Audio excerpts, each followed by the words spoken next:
Okay, ನಮಸ್ಕಾರ ಸ್ನೇಹಿತರೆ. First day first show ಕನ್ನಡದ ಈ ಒಂದು ವಿಶೇಷ ಸೆಗ್ಮೆಂಟಿಗೆ ಸ್ವಾಗತ. ನಾನು ಸುಜಯ್ ರಾಜ್. ಸ್ನೇಹಿತರೆ, ಇವತ್ತು ನಮ್ಮ ಜೊತೆಗೆ ಮಂಜು ಭಾಷಿಣಿ ಅವರಿದ್ದಾರೆ. 3 ವಾರಗಳ ಕಾಲ ಅವರದೇ ಆದ ರೀತಿಯಲ್ಲಿ ಮನೋರಂಜನೆಯನ್ನು ಬಿಗ್ ಬಾಸ್ ಮನೆಯಲ್ಲಿ ಕೊಟ್ಟಿದ್ರು. ಬಟ್ ಅನ್ಎಕ್ಸ್ಪೆಕ್ಟೆಡ್ ರೀತಿಯಲ್ಲಿ ಅವರು ಮನೆಯಿಂದ ಹೊರಗೆ ಬಂದಿದ್ದಾರೆ. ಸೊ ಅವರ ಪ್ರಕಾರ ಅವರು ಹೊರಗಡೆ ಬರಲಿಕ್ಕೆ ಕಾರಣ ಏನು ಅಂತ ಅವ್ರ ಹತ್ರನೇ ಮಾತಾಡಿಸ್ತಾ ಹೋಗೋಣ. ಬನ್ನಿ. ನಾನು firstly welcome to the show. Thank you Sujay. Yes, ಹೇಗಿದ್ದೀರಾ? ಫಸ್ಟ್ ಕ್ಲಾಸ್ ಆಗಿದ್ದೀನಿ. ಬಿಗ್ ಬಾಸ್ ಮನೆ 3 ವಾರಗಳ ಕಾಲ ನೀವು ನೋಡಿದ್ದೀರಾ. ಆ್ಯಕ್ಚುಲಿ ಹೇಗೆ ಅನ್ನಿಸ್ತು? ಅನ್ಎಕ್ಸ್ಪೆಕ್ಟೆಡ್ ಎಲಿಮಿನೇಷನ್ ಇದು. ಅಫ್ಕೋರ್ಸ್ ಪ್ರೇಕ್ಷಕರಿಗೂ ಹಾಗೆ ಅನಿಸಿದೆ, ನಮಗೂ ಹಾಗೆ ಅನಿಸಿದೆ. ಬಟ್ ನಿರೀಕ್ಷಿತ ರೀತಿಯಲ್ಲಿ ನಮ್ಮ ಜೊತೆಗೆ ಸಿಕ್ಕಿದ್ದೀರಾ ಈಗ. ಸೊ ಹೇಗೆ ಅನ್ನಿಸ್ತಾ ಇದೆ? ಮೂರು ವಾರಗಳು ಇದ್ದಿದ್ದಲ್ಲಿ ಹೇಗಿತ್ತು ಎಕ್ಸ್ಪೀರಿಯನ್ಸ್? ಫಸ್ಟ್ಲಿ ನೀವು ಹೇಳ್ದಂಗೆ ಫಸ್ಟ್ ಈ ಸೀಸನ್ ಅಲ್ಲೇ ಎಕ್ಸ್ಪೆಕ್ಟ್ ದ ಅನ್ಎಕ್ಸ್ಪೆಕ್ಟೆಡ್ ಅಂತ ಇದೆ. ಸೊ ಎಂಟ್ರಿನೂ ಎಕ್ಸ್ಪೆಕ್ಟ್ ದ ಅನ್ಎಕ್ಸ್ಪೆಕ್ಟೆಡ್. ಓ, ಮಂಜು ಭಾಷಿಣಿನಾ ಅಂತ ಒಂದು ಅನ್ಎಕ್ಸ್ಪೆಕ್ಟೆಡ್ ಹೋಯ್ತು. ಹಾಗೆ ಮಂಜು ಭಾಷಿಣಿ ಹೊಟ್ಟೆ ಹೋದ್ರು ಅಂತ ಅನ್ಎಕ್ಸ್ಪೆಕ್ಟೆಡ್. ನಮಗೂ ಅನ್ಎಕ್ಸ್ಪೆಕ್ಟೆಡ್ ಆಗಿತ್ತು. ನಾನಂತೂ ಇದ್ರೆ 100 ದಿನಾನು ಇರಬೇಕು ಅನ್ಕೊಂಡೇ ಹೋದವಳು. ಯಾಕಂದ್ರೆ ನಂಗೆ ಪ್ರತಿಯೊಂದನ್ನು ಅನುಭವಿಸ್ಬೇಕಾಗಿತ್ತು ಅಲ್ಲಿ ಇದ್ದಿದ್ದನ್ನೆಲ್ಲ. ಬಟ್ ಎಲ್ಲಿ ಹೊಡಿತು ಅಂದ್ರೆ ನನಗನ್ಸೋ ಪ್ರಕಾರ ದಿಸ್ ಇಸ್ ಅಗೇನ್ ಯಾರ ವಿರುದ್ಧನೂ ಕಂಪ್ಲೇಂಟ್ ಅಲ್ಲ, ಬೇಜಾರಲ್ಲ, ಏನಿಲ್ಲ. ನನಗನ್ಸಿದ್ದು ಜಂಟಿ ಒಂಟಿ ಅಂತ ಏನೊಂದು ಕಾನ್ಸೆಪ್ಟ್ ಆಯ್ತು, ಅದು ಜಂಟಿಗಳಿಗೆಲ್ಲ ಒಂದ್ ಸ್ವಲ್ಪ ಏಟಾಯ್ತು. ಯಾಕಂದ್ರೆ ನೀವು ನೋಡಿದ್ರೆ ಬಂದಿರೋರೆಲ್ಲ ಜಂಟಿಗಳೇ ಹೊರಗಡೆ. ಜನಗಳಿಗೆ ಅವ್ರು ಏನು ಅಂತ ಗೊತ್ತಾಗ್ಲೇ ಇಲ್ಲ. ಆ 2 ವಾರ ಜಂಟಿಗಳಿಗೆ ಇದು ಹಾಕ್ಬಿಟ್ಟು, ಬೇಡಿಗಳನ್ನ ಹಾಕ್ಬಿಟ್ಟು ಆ ಸ್ವಂತಿಕೆ ಅನ್ನೋದನ್ನ ಎಲ್ಲೂ ತೋರ್ಸಕ್ಕಾಗ್ಲಿಲ್ಲ. 3ನೇ ವಾರ ಸ್ವಾತಂತ್ರ್ಯ ಬಂದಾಗ ಫಿನಾಲಿಗೆ ಒಂದು ಟಾಸ್ಕ್ ಅಂತ ಹೇಳ್ಬಿಟ್ಟು ಆ ಟಾಸ್ಕ್ಗೆ 11 ಜನ ಸ್ಪರ್ಧೆ ಮಾಡ್ಬೇಕಾಗಿತ್ತು. ಒಬ್ರೊಬ್ರಿಗೆ ಒಂದೊಂದು ಸ್ಟ್ರೆಂತ್ ಇರುತ್ತೆ. ಫಿಸಿಕಲಿ ನನ್ನ ಸ್ಟ್ರೆಂತ್ ಇಲ್ಲ ಅಲ್ಲಿ. ನನ್ನ ಮಾತು ಸ್ಟ್ರೆಂತ್ ಆಗಿರ್ಬೋದು, ಮೆಮರಿ ಪವರ್ ಆಗಿರ್ಬೋದು, ಇನ್ನೇನೋ ಆಗಿರ್ಬೋದು. ನನ್ನ ಸ್ಟ್ರೆಂತ್ ನಲ್ಲಿ ತೋರ್ಸಕ್ಕಾಗ್ಲಿಲ್ಲ. ಜನಗಳಿಗೆ ನನ್ನ ನೋಡಕ್ಕಾಗ್ಲಿಲ್ಲ, ವೋಟ್ ಮಾಡಲಿಲ್ಲ. ಈಗ ನಿಮ್ಮ ಜೊತೆ ನಾನು ಇಂಟರ್ವ್ಯೂ ಕೊಡ್ತಾ ಇದ್ದೀನಿ. ಎಸ್, ಬಟ್ ಅದೇ ನನಗೆ ಆ್ಯಕ್ಚುಲಿ ನಾವು ಡೈಲಿ ಅಪ್ಡೇಟ್ಸ್ ಕೊಡುವಾಗ ಕೂಡ ನಾನು ಹೇಳ್ತಾ ಇದ್ದೆ ನಮ್ಮ ವೀಕ್ಷಕರಿಗೆ ಏನು ಅಂತ ಹೇಳಿದ್ರೆ, ಮೋಸ್ಟ್ ಲೈಕ್ ಮಿಸ್ಅಂಡರ್ಸ್ಟುಡ್ ಕಂಟೆಸ್ಟೆಂಟ್ ಬಹುಶಃ ಮಂಜು ಭಾಷಿಣಿ ಅವರು. ಯಾಕೆ ಅಂತ ಹೇಳಿದ್ರೆ, ನೀವು ಸೇವಕಿಯಾಗಿ ಏನೋ ಒಂದು ಪ್ರಯತ್ನ ಮಾಡೋಕೆ ಹೋದಾಗ, ದಂಗೆ ಹೇಳುವಾಗ ಆ್ಯಕ್ಚುಲಿ ಅದನ್ನ ತುಂಬಾ ಪರ್ಸನಲ್ ಆಗಿ ತಗೊಳ್ತಾರೆ ಒಂಟಿಗಳು. ಜೊತೆಗೆ ಒಂಟಿಗಳು ಅಲ್ಲ, ಸಾರಿ, ಲೆಟ್ ಮಿ ಕರೆಕ್ಟ್ ಯು. ಒಂಟಿಯಲ್ಲಿ ಒಬ್ರು ಪರ್ಸನಲ್ ಅಂತ ಹೇಳಿ ಇನ್ನೊಬ್ರು ಒಂಟಿಯನ್ನ ಜೊತೆಗಾರ್ತಿ ಮಾಡ್ಕೊಂಡ್ರು. ಬಿಟ್ರೆ ಧನುಷು, ಧ್ರುವ್, ಮಲ್ಲಮ್ಮ ಅವರೆಲ್ಲರೂ ಒಂಟಿಯವರಾಗಿ, ರಕ್ಷಿತಾ ಅವರೆಲ್ಲ ಒಂಟಿಯಾಗಿದ್ದವರು. ಅವರು ವಿರುದ್ಧ ಹೋಗ್ಲಿ ಅಂದ್ರೆ ನನ್ನ ವಿರುದ್ಧ, ಮಂಜು ಭಾಷಿಣಿ ವಿರುದ್ಧ ಹೋಗ್ಲಿಲ್ಲ. ಅವರೊಬ್ಬರೇ ಅದನ್ನ ಮಾಡಿದ್ದು. ಕರೆಕ್ಟ್. ಸೊ ಅಲ್ಲಿ ತಪ್ಪು ತಿಳ್ಕೊಂಡ್ರು. ಮತ್ತೆ ಸತೀಶ್ ಅವ್ರದ್ದು ಯಾವ ರೀತಿ ತಪ್ಪು ತಿಳ್ಕೊಂಡಿದ್ದಾರೆ ನಿಮಗೆ ಗೊತ್ತಿರುತ್ತೆ. ಆ್ಯಕ್ಚುಲಿ ಅವರು ಆಚೆ ಬರೋದಕ್ಕೆ ಮೊದಲನೇ ವಾರದಿಂದ ಅವರನ್ನು ಟಾರ್ಗೆಟ್ ಮಾಡಿ, ನೀವು ಮನೇಲಿ ಮೀಟಿಂಗ್ ಮಾಡಿ ಆ್ಯಕ್ಚುಲಿ ಅವ್ರು ಹೊರಗಡೆ ಬರೋದಕ್ಕೆ ಕಾರಣನೇ ನೀವು ಅಂತ ಖಂಡಿತವಾಗಿ ಅವರು ಹೇಳ್ತಾ ಇದ್ದಾರೆ. ನನಗೆ ಪ್ರೂಫ್ ಇದೆ ಸರ್. ಅವ್ರಿಗೆ ಅದು ನನ್ನ ಮೇಲೆ ಅದೇನು ದ್ವೇಷ ಅನ್ನೋ ಗೊತ್ತಿಲ್ಲ, ಬಟ್ ಅವರು ಕಂಪ್ಲೀಟ್ ಕಾನ್ಸ್ಪಿರಸಿ ಮಾಡಿ ನನ್ನ ಮೇಲೆ ಫಸ್ಟ್, ಅಂದರೆ ಇಡೀ ಮನೆ ಆ್ಯಕ್ಚುಲಿ ಅವರು ವಿರುದ್ಧ ಇತ್ತಂತೆ ಫಸ್ಟ್ ವೀಕೆಂದನೇ. ಬಿಕಾಸ್ ಈ ಮನುಷ್ಯ ಭಯಂಕರ ಸ್ಟ್ರಾಂಗ್ ಇದ್ದಾರೆ ಸೊ ಅಂತ ಅವ್ರಿಗೆಲ್ಲ ಸ್ವಲ್ಪ ಇನ್ಸೆಕ್ಯೂರಿಟಿ ಫೀಲ್ ಆಗಿ ಮನೇಲಿದ್ದವ್ರಿಗೆಲ್ಲ. ಸೊ ಅದಕ್ಕೆ ನೀವು ಒಂದು ರೀತಿ ಲೈಕ್ ಮುಂದಾಳತ್ವ ತಗೊಂಡು ನೀವು ಕುತ್ಕೊಂಡು ಅವ್ರನ್ನ ಟಾರ್ಗೆಟ್ ಮಾಡಿ ಆಚೆ ಕಳಿಸಿದ್ರಂತ. ಸೊ ಅದೊಂದು ವಿಷಯ.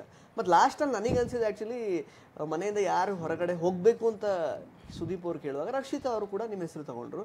ದಟ್ ವಾಸ್ ಲೈಕ್ ಏನು ಅಂದರೆ ಅಷ್ಟು ಸ್ಟ್ಯಾಂಡ್ ತಗೊಂಡಿದ್ರು ಮಂಜು ಭಾಷಿಣಿ ಅವರು ರಕ್ಷಿತಾ ಅವ್ರ ಪರವಾಗಿ. ಇವರು ಹಿಂಗೆ ಹೇಳಿದ್ರಲ್ಲ ಅಂತ ನಂಗೆ ಸ್ವಲ್ಪ ಶಾಕ್ ಆಯಿತು. So you are the most misunderstood contestant ಅಂತ ನನಗನ್ಸಿದ್ದು ಒಳಗಡೆ. ನನಗೆ ಆ್ಯಕ್ಚುಲಿ ಹಾಗೆ ಅನಿಸ್ಲಿಲ್ಲ ಮಿಸ್ಅಂಡರ್ಸ್ಟುಡ್. ಯಾಕಂದರೆ ನಾನಲ್ಲಿದ್ದು ಅನುಭವಿಸಿದ್ನಲ್ಲ. ಅಂದರೆ ಜಂಟಿಗಳೆಲ್ಲ ನನ್ನ ಜೊತೆ ಆಗಿದ್ರು. ಯಾರಿಗೆ ಏನೇ ಒಂದು ಉಪದೇಶ ಬೇಕು ಅಂತ ಹೇಳಿದ್ರೆ, ಒಂದು ದಾರಿ ಬೇಕು ಅಂತ ಹೇಳಿದ್ರೆ, ಎಲ್ಲೋ ಏನೋ ಕನ್ಫ್ಯೂಷನ್ ಆಗಿದ್ರೆ, ಮಂಜುಮಾ ಇದು ಸರಿನಾ, ನಾನು ಮಾಡಿದ ತಪ್ಪ, ನಾನು ಇದು ಮಾಡಿದ ತಪ್ಪ, ನಾನು ಹೇಗಿರ್ಬೇಕು ಎಲ್ಲ ಕೇಳೋರು. ಆಮೇಲೆ ಆ ಆತ್ಮೀಯತೆ ಇತ್ತು, ಎಲ್ಲೂ ನಾಟಕೀಯತೆ ಇರಲಿಲ್ಲ. ಅದು ನನಗೆ ಗೊತ್ತಾಗ್ತಿತ್ತು. ನನ್ನನ್ನು ಮಿಸ್ಅಂಡರ್ಸ್ಟ್ಯಾಂಡ್ ಮಾಡಿಕೊಂಡ್ರು ಅಥವಾ ಮಿಸ್ಅಂಡರ್ಸ್ಟ್ಯಾಂಡಿಂಗ್ ಅಂದರೆ ಕ್ಯಾಲ್ಕುಲೇಷನ್ಸಲ್ಲಿ ನಾನು ಮಿಸ್ಅಂಡರ್ಸ್ಟುಡ್ ಆಗಬೇಕು ಅನ್ನೋ ಒಂದು ಆಟ ಕಟ್ಟಿದ್ರೋ ಗೊತ್ತಿಲ್ಲ ಅಶ್ವಿನಿ ಗೌಡ ಅವರು. ನೀವೇ ಹೇಳ್ದಂಗೆ ಸೇವಕಿಯಾಗಿ ದಂಗೆ ಇದ್ದಿದ್ದನ್ನ ಇದು ಪರ್ಸನಲ್ ಅಟ್ಯಾಕ್. ಅಶ್ವಿನಿ ಗೌಡ ಆಗಿ ಮಂಜು ಭಾಷಿಣಿ ಹೇಳಿದ್ದು. ನಾನು ಅಶ್ವಿನಿ ಗೌಡ ಅಂತ ಹೆಸರು ತಗೊಂಡು ಹೇಳಿದ್ರೆ, ಜಾಹ್ನವಿ ಅಂತ ಹೆಸರು ತಗೊಂಡು ಹೇಳಿದ್ರೆ ಅದು ಪರ್ಸನಲ್ ಅಟ್ಯಾಕ್. ನಾನು ಒಬ್ಬ ಸೇವಕಿಯಾಗಿ ಅರಸಿಯರ ವಿರುದ್ಧ ನಾನು ತಂಗೆ ಹೇಳಿದ್ರೆ ಅದು ಹೆಂಗೆ ಪರ್ಸನಲ್ಲು ಅಂತ ನಾನು ಅದೇ ಕೇಳೋದು. ನೀವು ಮಾಡಿದ್ರೆ ತಮಾಷೆ, ನಾ ಮಾಡಿದ್ರೆ ಅಮಾವಾಸ್ಯೆನ, ಅದೇ ಅಲ್ವಾ ಬರೋದು. ಬಟ್ ಅದು ಎಂತ ಪೆಟ್ಟಿ ಇಶ್ಯೂ ಅಂತ ಹೇಳಿದ್ರೆ, ನಂಗೆ ದೊಡ್ಡದು ಮಾಡೋಕ್ಕೂ ಇಷ್ಟ ಇರಲಿಲ್ಲ. ಬಟ್ ಅದನ್ನ ಅವರೇ ಹೇಳ್ಕೊಂಡು ಹೋದ್ರು. ನಾನು ಅದನ್ನ ಕ್ಲಾರಿಟಿ ಕೊಡೋಕ್ಕೂ ಹೋದೆ, ಅವರು ಮುಖ ಕೊಟ್ಟು ಮಾತಾಡಲಿಲ್ಲ. ಇನ್ನೇನು ಮಾಡೋಕ್ಕಾಗತ್ತೆ. ಬಟ್ ನಾನೆಲ್ಲೂ ಸಾರಿ ಕೇಳಿಲ್ಲ. ಯಾಕಂದ್ರೆ ಮಾಡದೇ ಇರೋ ತಪ್ಪಿಗೆ ನಾವು ಯಾಕೆ ಸಾರಿ ಕೇಳೋಣ? ಸಾರಿ ಅಂದ ತಕ್ಷಣ ನಾನು ತಪ್ಪು ಮಾಡಿದೆ ಅಂತ ಆಗೋಗುತ್ತೆ. ನಾನು ಮಾಡಿಲ್ಲ ತಪ್ಪು, ನನಗೆ ಗೊತ್ತು. ಅಲ್ಲಾಯ್ತು. ಆಮೇಲೆ ಸತೀಶ್ ಅವರು ನನ್ನ ಮೇಲೆ ದ್ವೇಷ ಅಂತ ಅವ್ರು ಹೇಳ್ತಿದಾರಲ್ಲ, ನನಗನ್ಸಿದೆ ಅವ್ರಿಗೆ ನನ್ನ ಮೇಲೆ ದ್ವೇಷ ಅಂತ. ಯಾಕೆ ಅಂತ ಹೇಳಿದ್ರೆ, ಫಸ್ಟ್ ಡೇ ಬಂದಾಗ ಅಫ್ಕೋರ್ಸ್ ಅವ್ರು ಆಲ್ರೆಡಿ ಬಂದಿದ್ರು. ನಾನು ಎಂಟ್ರಿ ಆದಾಗ ನನಗೆ ಅವರಲ್ಲಿ 99.9% ಯಾರು ಗೊತ್ತಿಲ್ಲ. ಕೆಲವ್ರನ್ನ ಟಿವಿನ ನೋಡೋದು ಬಿಟ್ರೆ ವೈಯಕ್ತಿಕವಾಗಿ ನಂಗೆ ಯಾರೂ ಪರಿಚಯ ಇಲ್ಲ. ಸೊ ಇವ್ರು ಹೋದಾಗ ಇವ್ರ ಬಗ್ಗೆ ಅಂತೂ ಗೊತ್ತೇ ಇಲ್ಲ ನನಗೆ. ಅವ್ರೇನೋ ಡಾಗು 100 ಕೋಟಿ, ಅವ್ರು 100-150 ಕೋಟಿಗಿಂತ ಕಡಿಮೆ ಕೆಳಗಡೆ ಇಳಿಯೋದೇ ಇಲ್ಲ ಅಂತಾರೆ. ಅದನ್ನ ಒಂದ್ಸತಿ ಹೌದಾ ಸರಿ ಗೊತ್ತಿಲ್ಲ ಇರ್ಬಹುದೇನೋ, ಅವ್ರಿಗಿನ ಪ್ರಪಂಚದಲ್ಲಿ ಅವ್ರು ಇರ್ಬೋದು, ಗೊತ್ತಿಲ್ಲದಿರೋ ಬಗ್ಗೆ ನಾವ್ ಹೆಂಗ್ ಮಾತಾಡಕ್ಕಾಗತ್ತೆ. ಆದ್ರೆ ಪ್ರತಿದಿನ ಅದೇ ವಿಷಯ ಆಗ್ಬಿಟ್ರೆ, ಬರೀ ಅಂಥದೇ ವಿಷಯಗಳು, ನಾನು ಸೆಲೆಬ್ರಿಟಿ, ನಾನು ಅದೇನೋ ತಗೊಳ್ದೆ ಇನ್ನೇನೋ ಮಾಡ್ಬಿಟ್ಟಿದ್ದೀನಿ, ನನ್ನ ಮಗನ ಸೆಕೆಂಡ್ ಹೀರೋ ಮಾಡ್ತೀನಿ, ಇಂಡಿಯಾದಲ್ಲೇ 2ನೇ ಹೀರೋ, ನನ್ನ ಮಗ ಫೇಲ್ ಆಗ್ಲಿ ಅಂತ ಕಾಯ್ತಾ ಇದ್ದೀನಿ. ತುಂಬಾ ಅನ್ಯೂಶುವಲ್ ಮಾತುಗಳು. ಅಂದ್ರೆ ನಮ್ಮಂತ ವ್ಯಕ್ತಿಗಳಿಗೆ ಕೇಳಿಸ್ಕೊಳ್ಳೋಕ್ಕೂ ಆಗದೆ ಇರೋಂಥ ಮಾತುಗಳು. ಮಾಡ್ಕೊಳ್ಳಿ, ಬೇಡ ಅನ್ನಲ್ಲ, ನಿಮ್ಮಿಷ್ಟ. ಬಟ್ ಅದನ್ನ ಪ್ರಮೋಟ್ ಮಾಡಕ್ ಬಂದಿಲ್ಲ ಅಲ್ವಾ ನೀವಿಲ್ಲಿ. ನಿಮ್ಮ ವ್ಯಕ್ತಿತ್ವ ಏನು ಅನ್ನೋದನ್ನ ತೋರ್ಸಕ್ ಬಂದಿದ್ದೀರಾ. ಆಮೇಲೆ ದಿನಕ್ಕೆ ಅರ್ಧ ಹೊತ್ತು ಟಾಯ್ಲೆಟ್ ನಲ್ಲಿ ಕೂತ್ಕೊಳ್ಳೋದು, ಪಾಪ ಜಂಟಿಗೆ ತೊಂದರೆ ಕೊಡೋದು. ಅದೇನಾಗೋಯ್ತು, ಒಂದು ಸ್ವಲ್ಪ ನಾನು ಅವಾಯ್ಡ್ ಮಾಡೋಕ್ಕೆ ಶುರು ಮಾಡಿದೆ. ಯಾಕಂದ್ರೆ ನಾನು ಎಂಜಾಯ್ ಮಾಡಿ, ನಿಮ್ಮ ಮಾತು ನಾನು ಎಂಜಾಯ್ ಮಾಡಲ್ಲ, ನನಗೆಲ್ಲೋ ವೈಬ್ ಆಗ್ತಿಲ್ಲ ಅಂತ ಹೇಳಿದಾಗ ನಿಮ್ಮ ಪಕ್ಕ ಬಂದು ಕೂತ್ಕೊಂಡು ಹರಟೆ ಹೊಡಿಯೋಕ್ಕಾಗಲ್ಲ. ಯಾಕಂದ್ರೆ ನಾವಿಬ್ರು ಸಮಾನವಾಗಿ ಶೇರ್ ಮಾಡ್ಕೊಳ್ಳೋಂಥ ವಿಷಯ ಏನಿಲ್ಲ. ಅದೊಂದು ಅವ್ರಿಗೆ ನಾನು ಆಮೇಲೆ ಅವ್ರು ಫಸ್ಟ್ ವೀಕಲ್ಲಿ ಧನುನ ಟಾರ್ಗೆಟ್ ಮಾಡಿದ್ರು. ಆ್ಯಕ್ಚುಲಿ ಇವನು, ನೀವು ಎಪಿಸೋಡ್ ನೋಡಿದ್ದೀರಾ ಅಥವಾ ಯಾವ ಎಪಿಸೋಡಲ್ಲಿ ಅಂತ ನೆನಪಿಲ್ಲ, ಅವ್ರನ್ನ ನಾಮಿನೇಟ್ ಮಾಡಿದ್ರು. ಅಂದರೆ ನನ್ನನ್ನು ಒಂಥರ ಕೇವಲವಾಗಿ ಮಾತಾಡಿದ್ರು, ನನ್ನ ಆಡ್ಕೊಂಡಿದ್ರು ಅಂತ ಧನುನ್ ಟಾರ್ಗೆಟ್ ಮಾಡಿದ್ರು. ಅದು ಯಾವ ಕಡೆ ನನ್ನ ಕಡೆ ತಿರುಗ್ತು ಅಂದರೆ, ನಾನು ಆಮೇಲೆ ಯೋಚನೆ ಮಾಡಿದೆ, ಅಸುರಂದು ಯಾವುದೋ ಒಂದು ಬಂದಾಗ ಆಟ, ಅವರು ಅಶ್ವಿನಿ ಗೌಡ ಮತ್ತು ಜಾನ್ವಿ ಜೊತೆ ನಮಗೆ ಗೊತ್ತಿಲ್ದಾಗೆ, ಜಂಟಿಗಳಿಗೆ ಗೊತ್ತಿಲ್ದಾಗೆ ಹೋಗಿ ಅದೇನೋ ಟೈಅಪ್ ಮಾಡ್ಕೊಂಡ್ಬಿಟ್ಟಿದ್ದಾರೆ. ನಾವು ಅವ್ರ ಜೊತೆ ಆಡ್ತೀವಿ, ಆದರೆ ನಿಮ್ಮ ಪರವಾಗಿ ಆಡ್ತಿರ್ತೀವಿ ಅಂತ. ಆಕೆ ಮ್ಯಾನಿಪುಲೇಷನ್ ಮಾಡೋದ್ರಲ್ಲಿ ಎತ್ತಿದ ಕೈ ಆಗಿರೋದ್ರಿಂದ, ನಾನು ಆಕೆ ವಿರುದ್ಧವಾಗಿ ನಿಂತಿದ್ರಿಂದ ಆ ಥರ ಏನಾದರೂ ಇವ್ರ ವ್ಯಕ್ತಿ ತಲೆಯಲ್ಲಿ ತುಂಬಿದ್ರಾ, ನಾನು ಕೇಳಿಸ್ಕೊಂಡಿದ್ದೀನಿ ನಿಮ್ಮನೆ ನಾಮಿನೇಟ್ ಮಾಡ್ತಾರೆ ನೋಡಿ. ಯಾಕಂದರೆ ಇವ್ರು ನಮ್ಮೋ ಅಂತ ಇದು ನನಗೆ ನಿಜವಾಗ್ಲೂ ಸುಜಾ ಏನು ಅಂತ ಗೊತ್ತಿಲ್ಲ. ನಾನು ಹೇಳೋದು ಆಯಿತು, ನಾನು ಗುಂಪು ಕಟ್ಕೊಂಡು ಗುಂಪುಗಾರಿಕೆ ಮಾಡಿ ನಿಮ್ಮನ್ನ ನಾಮಿನೇಷನ್ ಮಾಡಬೇಕು ಅಂತ ಪ್ರೂಫ್ ತೋರಿಸಿ.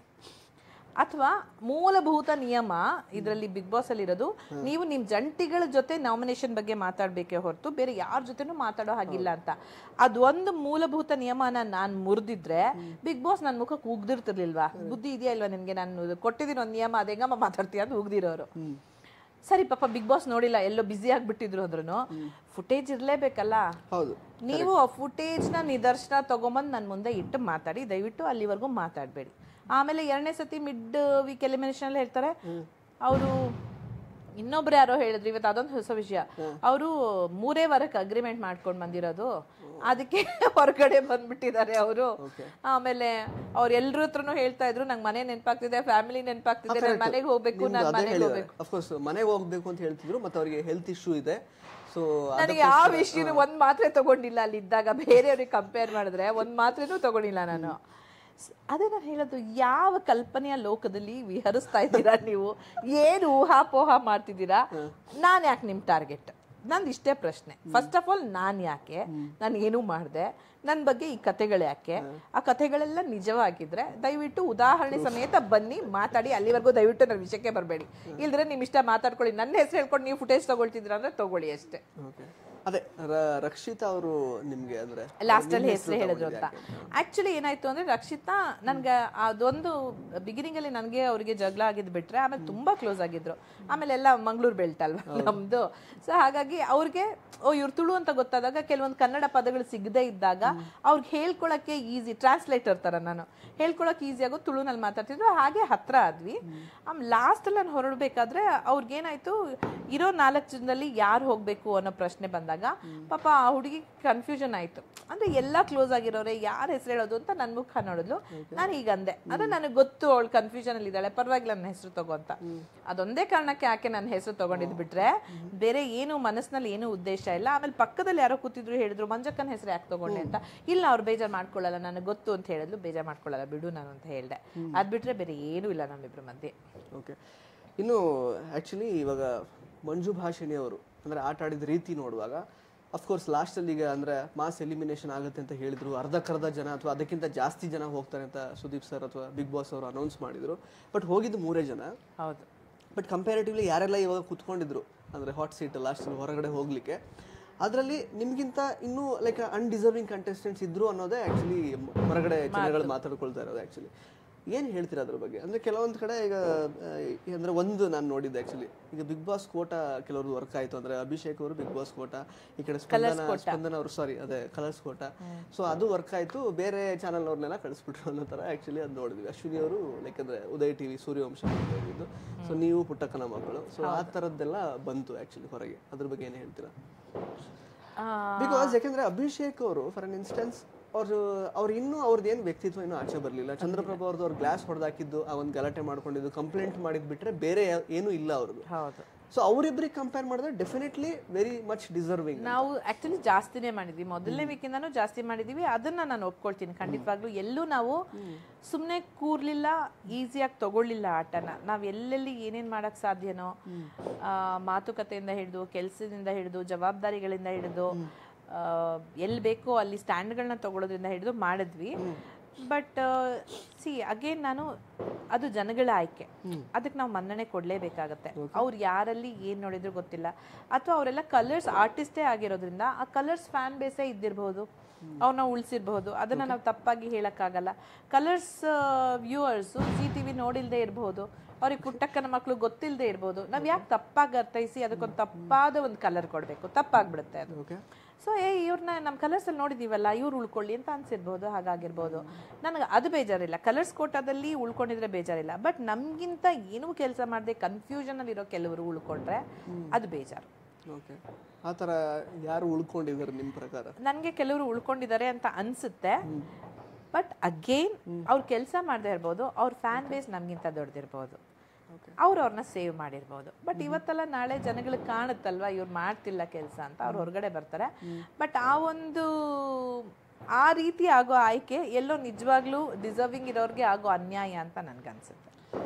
ಕರೆಕ್ಟ್. ಇನ್ನು ಆ್ಯಕ್ಚುಲಿ ಅದೇ ಲಾಸ್ಟಲ್ಲಿ ಈಗ ಅಶ್ವಿನಿ ಗೌಡ ಅವರು ಮತ್ತು ಜಾನ್ವಿ ಅವರು ಯಾವ ರೀತಿ ಎಲ್ಲ ರಕ್ಷಿತ್ ಅವ್ರ ಜೊತೆಗೆ ನಡ್ಕೊಂಡಿದ್ರು, ಅದಕ್ಕೆ ಕಿಚ್ಚ ಸುದೀಪ್ ಅವರು ಕ್ಲಾಸ್ ತೆಗೆದುಕೊಂಡಾಗ ನೀವು ಒಂದು ಮಾತು ಹೇಳ್ತೀರಾ ಅಂದರೆ ಅವ್ರಿಗೆ ಸರಿಯಾಗಿ ಆಗಿದೆ, ಪ್ಲಸ್ ಅವ್ರ ಮುಖದಲ್ಲಿ ಏನು ಅಂದರೆ ಪಶ್ಚಾತ್ತಾಪದ ಭಾವನೆ ಅಂತೂ ಇಲ್ಲ, ಸುಮ್ಮನೆ ನೀವು ಹೇಳಿದ್ರಿ ಅಂತ ಸಾರಿ ಕೇಳಿದಾಗೆ ಅಂತ. ಅದಕ್ಕೆ ಸಿಕ್ಕಾಬಟ್ಟೆ ಹೊರಗಡೆ ಪ್ರಶಂಸೆ ವ್ಯಕ್ತವಾಗಿದೆ, ನಿಮ್ಮ ಗಮನಕ್ಕೂ ಬಂದಿರ್ಬೋದು.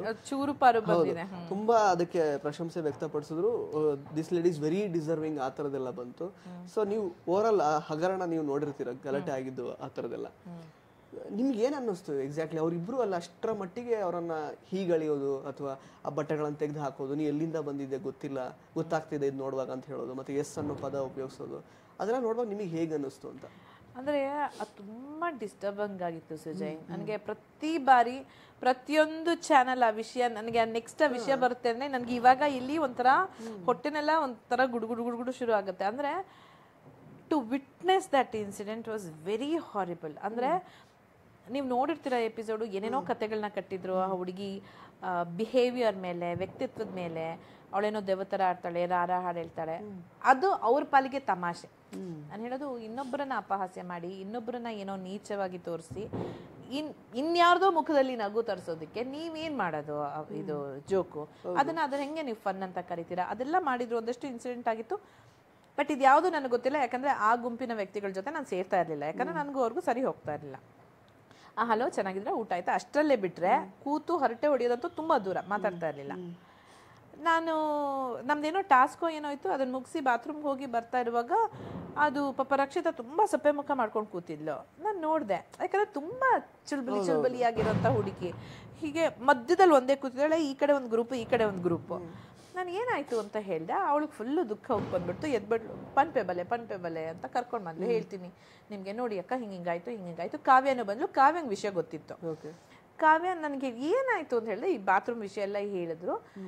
ನಾನು ಹೇಳಿ, ಅದಕ್ಕೆ ಯಾವ ಕಳ್ತೀಯ, ನಿನ್ ತಲೆ ಕೆಡಿಸ್ಕೊಳ್ತೀಯ? ಹೇಳ್ತಿರೋದು ಅವರು, ನೀನ್ ಮಾಡಿದ್ರು ಅದು ತಪ್ಪಲ್ಲ, ನಿನ್ನಿಷ್ಟ. ನೀನ್ ಮಧ್ಯರಾತ್ರಿ 1 ಗಂಟೆಗೆ ಆಗೋದ್ರು ರಾರ ಆದ್ರೂ ಹೇಳು, ರಾರ ರಕ್ಕಮ್ಮ ಆದ್ರೂ ಹೇಳು, ನಿನ್ನಿಷ್ಟ, ತಲೆ ಕೆಡಿಸ್ಕೊಬೇಡ, ಬಿಡು ಅದನ್ನ. ನಮ್ಮ ಸತ್ಯ ನಮ್ಗೆ ಗೊತ್ತಿರುತ್ತೆ, ಬೇರೆಯವ್ರು ನಮ್ಮ ಬಗ್ಗೆ ಏನೋ ಇಲ್ಲ. ಅವ್ರೆಲ್ಲರೂ ತಲೆನಲ್ಲೂ ಅದನ್ನ ಆ ವಯಸ್ಸಿನಲ್ಲಿ ಆ ಮಗುಗೆ ನನ್ನ ಬಗ್ಗೆ ಯಾರಾದ್ರೂ ತಪ್ಪಾಗಿ ತಿಳ್ಕೊಂಡ್ಬಿಡ್ತಾರೆ, ನನ್ನ ಮೈ ಮೇಲೆ ದೆವ್ವ ಬರ್ತಿದೆ ಅಂತ ಅನ್ಕೊಂಡ್ಬಿಟ್ರೆ, ಹೆದರ್ಕೊಂಡ್ಬಿಟ್ರೆ, ನಾವ್ಯಾರು ಅಂತ ಮೂರ್ಖರಲ್ಲ, ಅದನ್ನೆಲ್ಲ ನಂಬೋಷ್ಟು. ತಲೆ ಕೆಡಿಸ್ಕೊಬೇಡ, ಜನಗಳು ಹಾಗೆ ಅನ್ಕೊಂಡ್ಬಿಟ್ರೆ ಆಬ್ವಿಯಸ್ಲಿ ಬರುತ್ತಲ್ಲ ಹುಡುಗಿಗೆ.